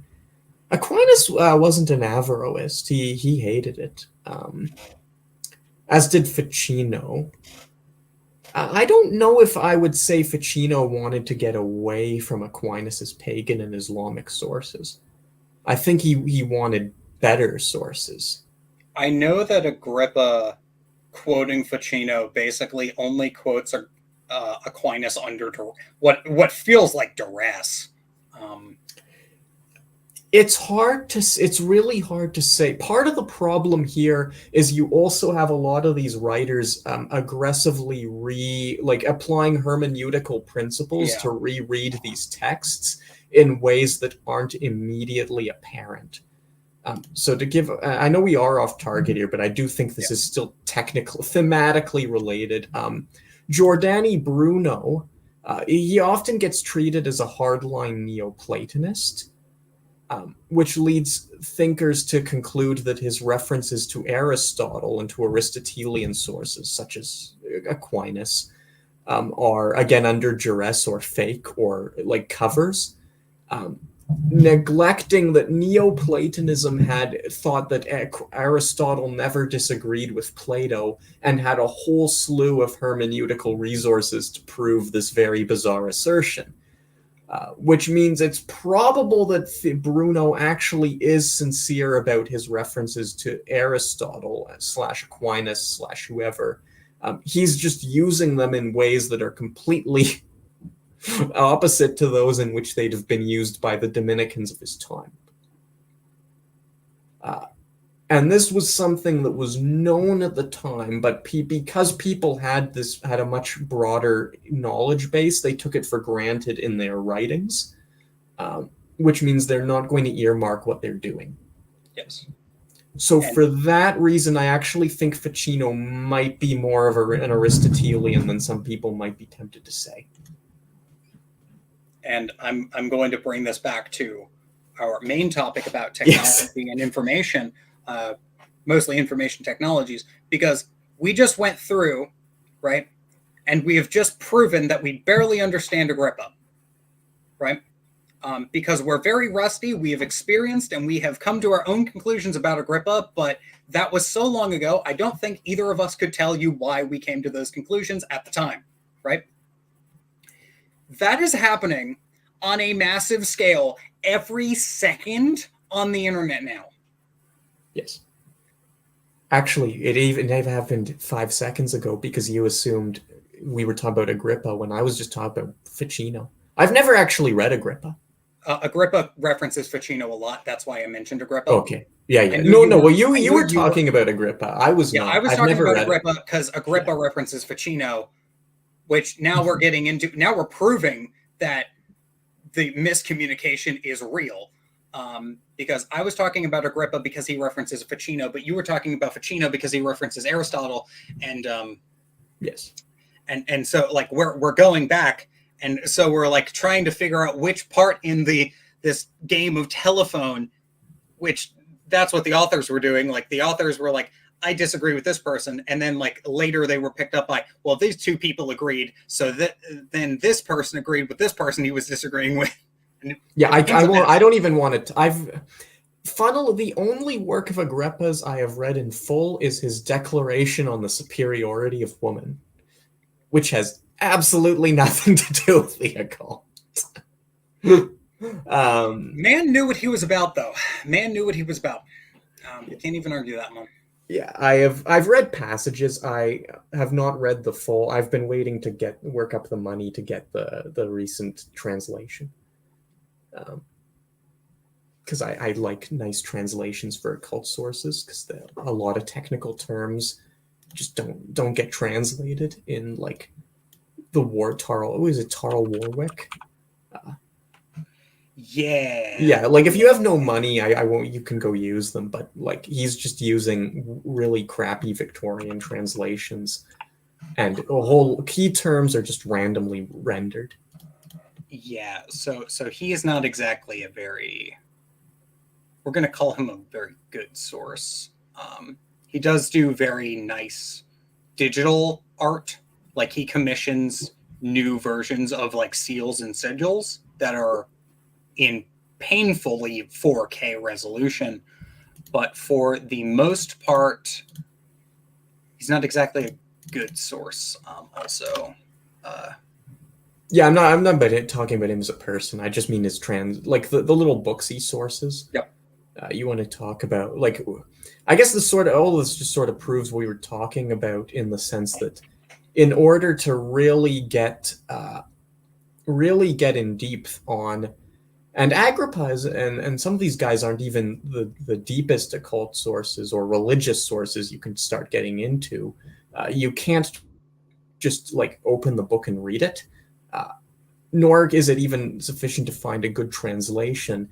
You actually need to sit there painfully cross-referencing, and then you probably have to, if you really like, obviously if you just want to get like one magic right, just read the book or whatever. But if you want to really understand Ficino, you have to figure out how is Aristotle read, like what are the hermeneutical principles of Aristotle in Neoplatonic exegesis, and then go back and reverse apply that to Ficino. Which means you're not. I would argue that you cannot use Agrippa in order to just perform magic, because the problem with Agrippa is that he expects you to have read all of the books he's citing, which is why the newest translation by Eric Purdue is so important, because Eric Purdue cites all of Agrippa's sources, because Agrippa does not cite any of his sources. And literally, if you read the translation, you find out that Agrippa is citing a source, giving a connecting sentence, citing another source, and like almost none of the book is actually his. Which is very Aquinian, for the record. Yeah, it is. It was a very, very standard method of Dominican authoring that was carried on into the Renaissance, because it allowed, you would use memory palaces. or the Dominican equivalent, which wasn't quite a palace. Like scholars will tell you, they'll be like, oh, they weren't using the ad herenium, they were using something. Anyway, yeah, you would store the info in your mental mind maps, and then you would reconstruct it later. And some texts are very clearly just that. Actually, some religious rites too. I was really surprised. Did you see that footage leak of the Freemasonry rites?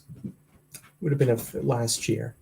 I did not see that. I stay away from Freemasonry like the plague, because I am convinced that people interested in the occult and Freemasonry are being deceived into not practicing real occultism.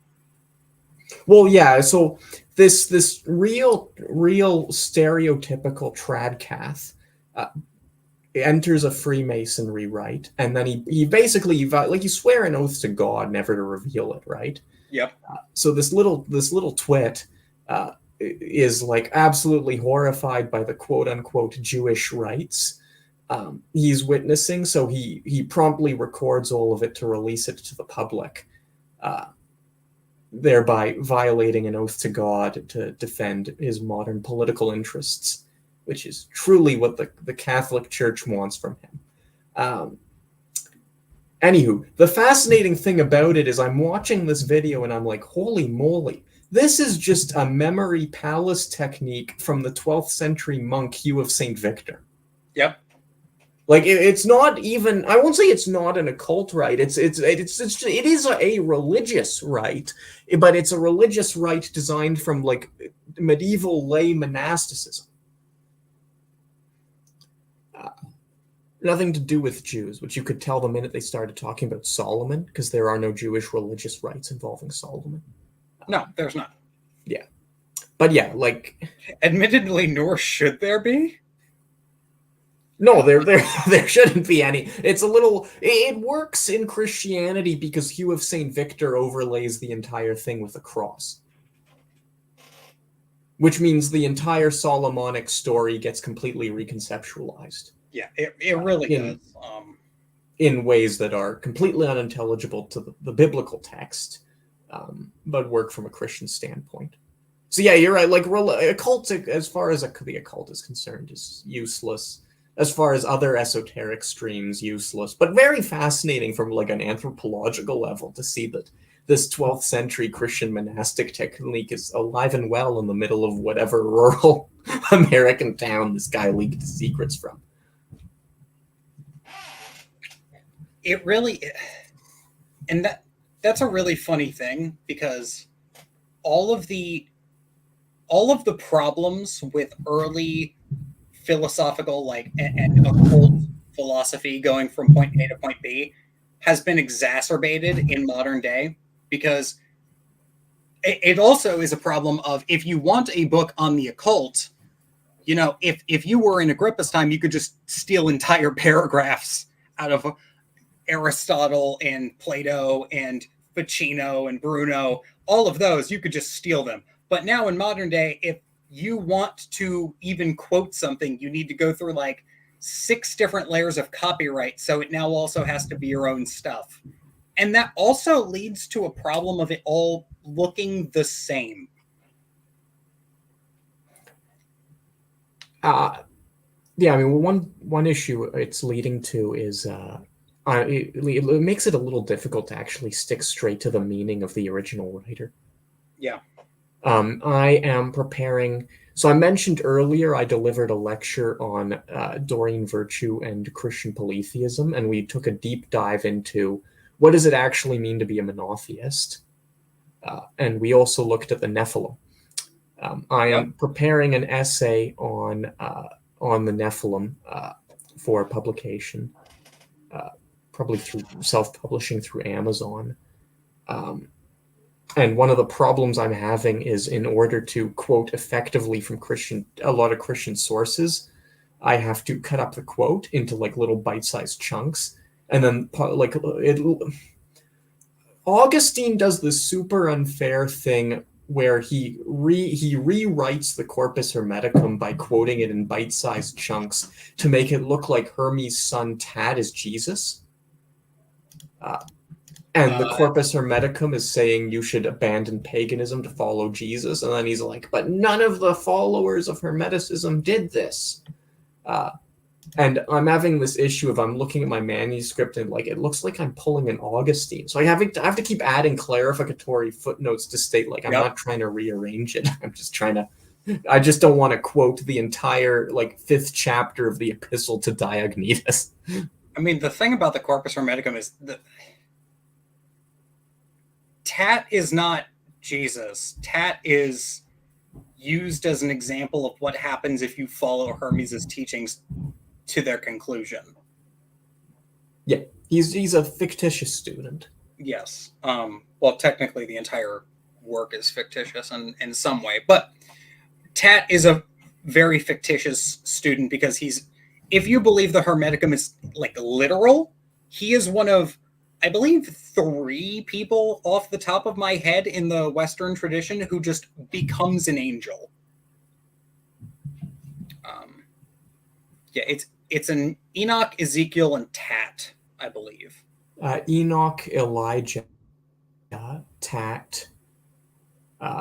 There's actually a whole bunch of other ones, but we can put that aside. Those are the important ones, the three important ones. And yes, I did mess up Elijah instead of Ezekiel. They both start with no. Actually, it's not totally wrong, because Ezekiel is the one who talks about the mysteries of the chariot as the successor to the temple. Yeah, which means he was the one who established angelification rites as far as Jews are concerned. So it would be incorrect to say that Ezekiel flew into heaven, but it's not actually like if you start talking about how Jews are going to approach the esoteric and the transformation into an angel. Which, like, if you really get into Orthodox Jewry, you'll start seeing, like, Nanach Nachman Meuman. That was a magic, I don't say magic, that was a mantra given to Orthodox Jews by the angelified form of Rabbi Nachman of Breslov, who transmitted it to I cannot remember his name, but it was an Israeli rabbi through, when he was in private. So there are still Jews who do this stuff and take it very seriously. And it's all based on the mysteries of the chariot, the Merkabah, which is in Ezekiel. So it would be correct to see Ezekiel as teaching that. Yes.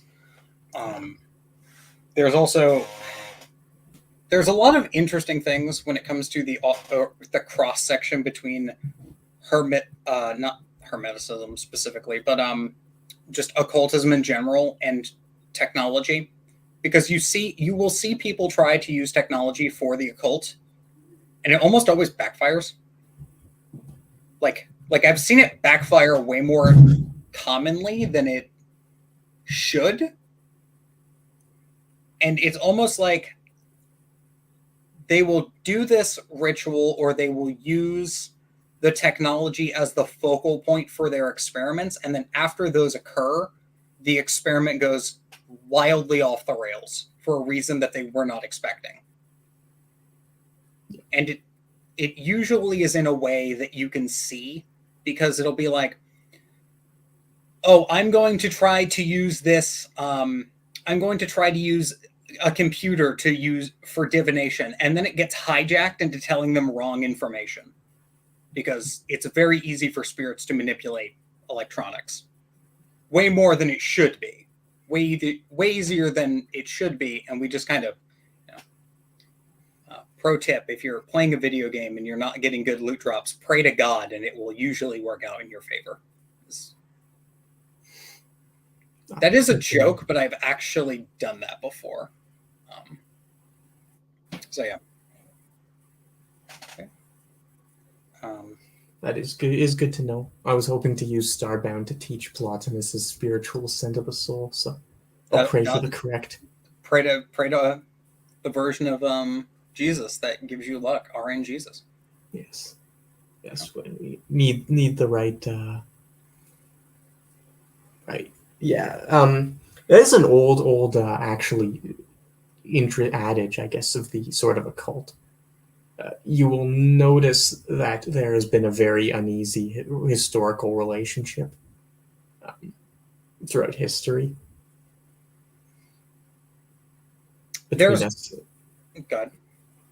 esoteric techniques and like in the very broad sense, so not just including whatever falls under the occult here, but whatever also follow under the acceptable miracle working theurgy, etc., and technology. Yeah, there's a really big issue of, is the occult blasphemy? And it gets really weird because, like, you will read all of these the progression of your understanding kind of goes like this. If you are raised moderately Christian, it goes like, yes, the occult is all blasphemy. And then you start reading the grimoires, and then they're all praising Jesus. And you get really confused. Because why are they praising Jesus and the divine? I thought we were selling our souls to Lucifer or something. Right? That was Daniel G. Brinton's famous discussion on werewolfism, where he assumed that he acknowledges that the practitioners of werewolf rites, in the case of his study, modern day South Mexico, pray to Jesus prior to undertaking the rite, and he concludes it must be because they're engaged in deception to do a race war against white people, which is wildly off target. Where did that come from? What? It came from Dominican conspiracy theories. That sounds like where it came from. Yeah. When it comes to like actual occult principles, that's not there. There's a couple of schools of thought on some of the like physical things like werewolfism. One of them is that werewolfism isn't real. The other end of that spectrum is that werewolfism is 100% real, but we can't do it anymore. And Agrippa actually has a mention of this. Like, he actually explains why werewolves don't exist anymore, and that is because of the... He attributes it to an aspect of the soul that is specifically to disprove magic is real if you don't already believe in it. Which apparently in modernity, that aspect of the soul is very powerful. So yeah. Yeah. I don't know if I'd buy that one, but we're not here to talk about werewolves. So, was there anything else you wanted to say? Well, it's the whole thing is like, if people don't believe in magic, then the unrealistic magic isn't going to work. Like, if people don't believe you can shoot that is uncontroversial. Yeah. Yeah. No, it's the same mechanism. No. I meant werewolves. I'm not sure about, because Fies of Kaltenbrunn would have been a whole century after Agrippa's death. Yeah. So I'm not. But that aside, because again, like, werewolves wildly off target. I do absolutely like. You always get that if God's real, why doesn't he just appear out of the heaven and convince everyone? And the answer is because that would mean jack shit. To most are like real. If God appears out of the sky, you wouldn't believe him. Yeah, like people. Oh, sorry. Have an unerring ability to ignore what is directly in front of their own face. It's funny that you mention that, because one of the things, in order to be truly devoted to higher spiritual truths in the Hermetic, in the Western ceremonial tradition, at least the one I'm following, there's a bunch, but there's one specific aspect you need to overcome, and I like to lovingly call it, you need to stop accusing God of war crimes. There's a problem where you cannot logically understand God's plan, and until you stop trying to logically understand God, you can never get close enough to him. Oh yeah. No. But even all religious matters aside, it's just a blunt fact of psychology that if you don't want to, if you have an interpretation that you put a priori to something, which means prior to experience, a lot of the time it does not actually matter how genuinely astonishing that experience is. Yeah. You will only be able to interpret it through the lens you've put in front of your face. Which is why if you're getting into philosophy and you want to become a good philosopher, and if you're interested in religion, I think you have to have good discernment skills, right? Religion, obviously from the occult, but anything you want good discernment. You want to focus on refining. You cannot abandon interpretation. There's been persistent attempts to do so. That's old Jack. You can refine, however, how you interpret things so that you don't neglect the phenomena in front of your face. Yes, and that's really important because you need to be able to interpret what you're seeing in a way that you both understand, but also is open enough to where it's like not a major issue, I think. Yeah. You need to be able to see what's in front of you and then understand it. And this is important if your only goal in life is to design a really good garden. Like, this is still an absolutely crucial skill. The most irreligious, anti-spiritual mindset imaginable. It's just a skill you need to develop. There is a question here on 4chan meme magic and the whole 2016 election situation with Keck. I am inclined, unless you think that's somehow relevant or you would want to answer that in the context of the discussion, I'm inclined to politely decline and ask that the person to send that to you on their own time. I have already answered that question in different places. Okay. I'm going to... And it is behind a paywall because I know it is controversial. So... Yeah, I'm going to politely decline to answer it on this stream because because it's controversial, and B, because I am an apolitical individual in public, so we will not be answering that question at all. Thank you. This channel will discuss political theory, maybe not something so controversial and with people so inflammatory. The closest I get to politics is why having too much money is a bad idea. Well, that's the closest. Yeah. It's just like, well, we will discuss it on this channel, so not totally inappropriate, but let's just say that a lot of people who use that website are an amazing example of the tragedy that happens to your soul when you totally embrace cynicism. I would take it in the same vein as I would take, oh, look, people are misusing magic again. So, yeah. Yeah. But, I don't know. It is what it is. But, yeah. I don't know. Do we have any more topics we want to talk about on the stream? We covered everything, I guess, you brought up beforehand. Is there any occult as far as occultists are concerned, would there be a difference between irregular, like low-level technology, so hose, plows, hammers, industrial technology, so this will include like steam engines and the mechanical cars. Yeah, and then electrical or information technology. Yes. So there is a big difference. So there is kind of there's a phenomenon that happens in the occult and astrologically and astronomically called Mercury retrograde.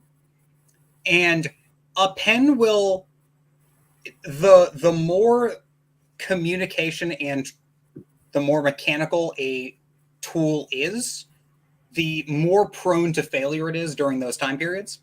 So a good example is a pencil will never fail you, right? There are very few mechanical things in a pencil, right? But that being said, A pen is more mechanically prone to failure. How many times have you picked up a pen and tried to write with it and the pen is dead, right? And then you write an entire sentence looking away and then you look back and the pen is not even worked and you have like half scratched marks on a pen, right? That was always the worst in college. I hate pens so much. This is why I have like a fancy magical pen that I've consecrated, which you actually inspired me to do. But what ends up happening is the more mechanical or digitally that tool is dependent, the more prone to failure they are during whenever magic is messing mechanical things up, right? So a good example is this last Mercury retrograde. Every single car that I have at this house, right? So my car and the 2 other cars that are owned by members of my family had mechanical issues to the point where they all needed to get fixed at the same time. Yeah, all 3 of the cars were out of commission.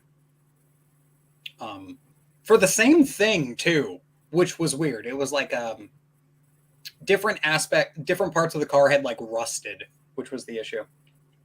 So, but digitally, you will see whenever there is a Mercury retrograde, here's a fun game. Take the first week and just place bets on which company is about to do something that is going to piss off their user base. I guarantee you will see at least one company do it every time. I think that's when I think Elon bought Twitter when it was a Mercury retrograde too. So yeah, I know Concord came out and Dustborn, which had the same issues. Yeah.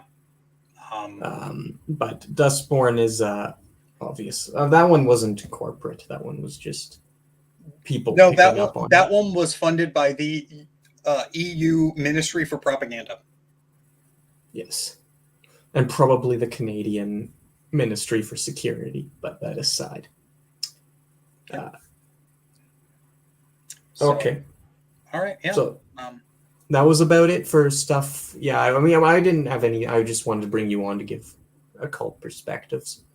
Occult perspective. We live in a technological hell age. We are slowly but surely able to. We are getting very close to just being able to completely mimic people as a simulacrum of an individual you know online. I am halfway there. I am in your router. That's about it. Yeah. Going to be making homunculi soon enough. Pack out your alchemy. If I take enough of your data from our DMs, we can make a homunculus. We can. We have the technology. Nice. God, that's a nightmare right there. Like you can just, oh God, that is terrifying. Like this is why I don't like talking about the technology on my channel, because like whenever I think about technology, it causes me to like realize, oh God, I can become a skinwalker, like a digital skinwalker. Right. Like, remember when AI a couple of years ago was just like, oh yeah, we can make like crappy images. And now it's like, here is a photorealistic 4K version of the Grand Canyon. It's like, oh God. Yeah. Fun. Which may have nothing in common with the real Grand Canyon, but unless you've been there, you can't tell the difference. You don't know. And like, literally, you just go through and it's like, yeah, no, here's a hyper-realistic gnome. Here's a hyper-realistic dragon. Here is a person. And then, like, the only reason you know that it's, like, different is because it's moving wrong. Like, it just moves so wrong. Yeah. Nope. Alrighty. So if there's nothing else, I will close off the stream here. Thank you very much for coming. For those who listened and contributed, thank you very much for your questions. I didn't read every comment we had. I'm sorry for that conversation, so on. Yep. But thank you for whatever you posted. And if you didn't post anything, thank you just for listening in. If you enjoyed this, feel free to like, comment, subscribe, send me all your money on either mine or Dave's channel. And have a truly wonderful evening.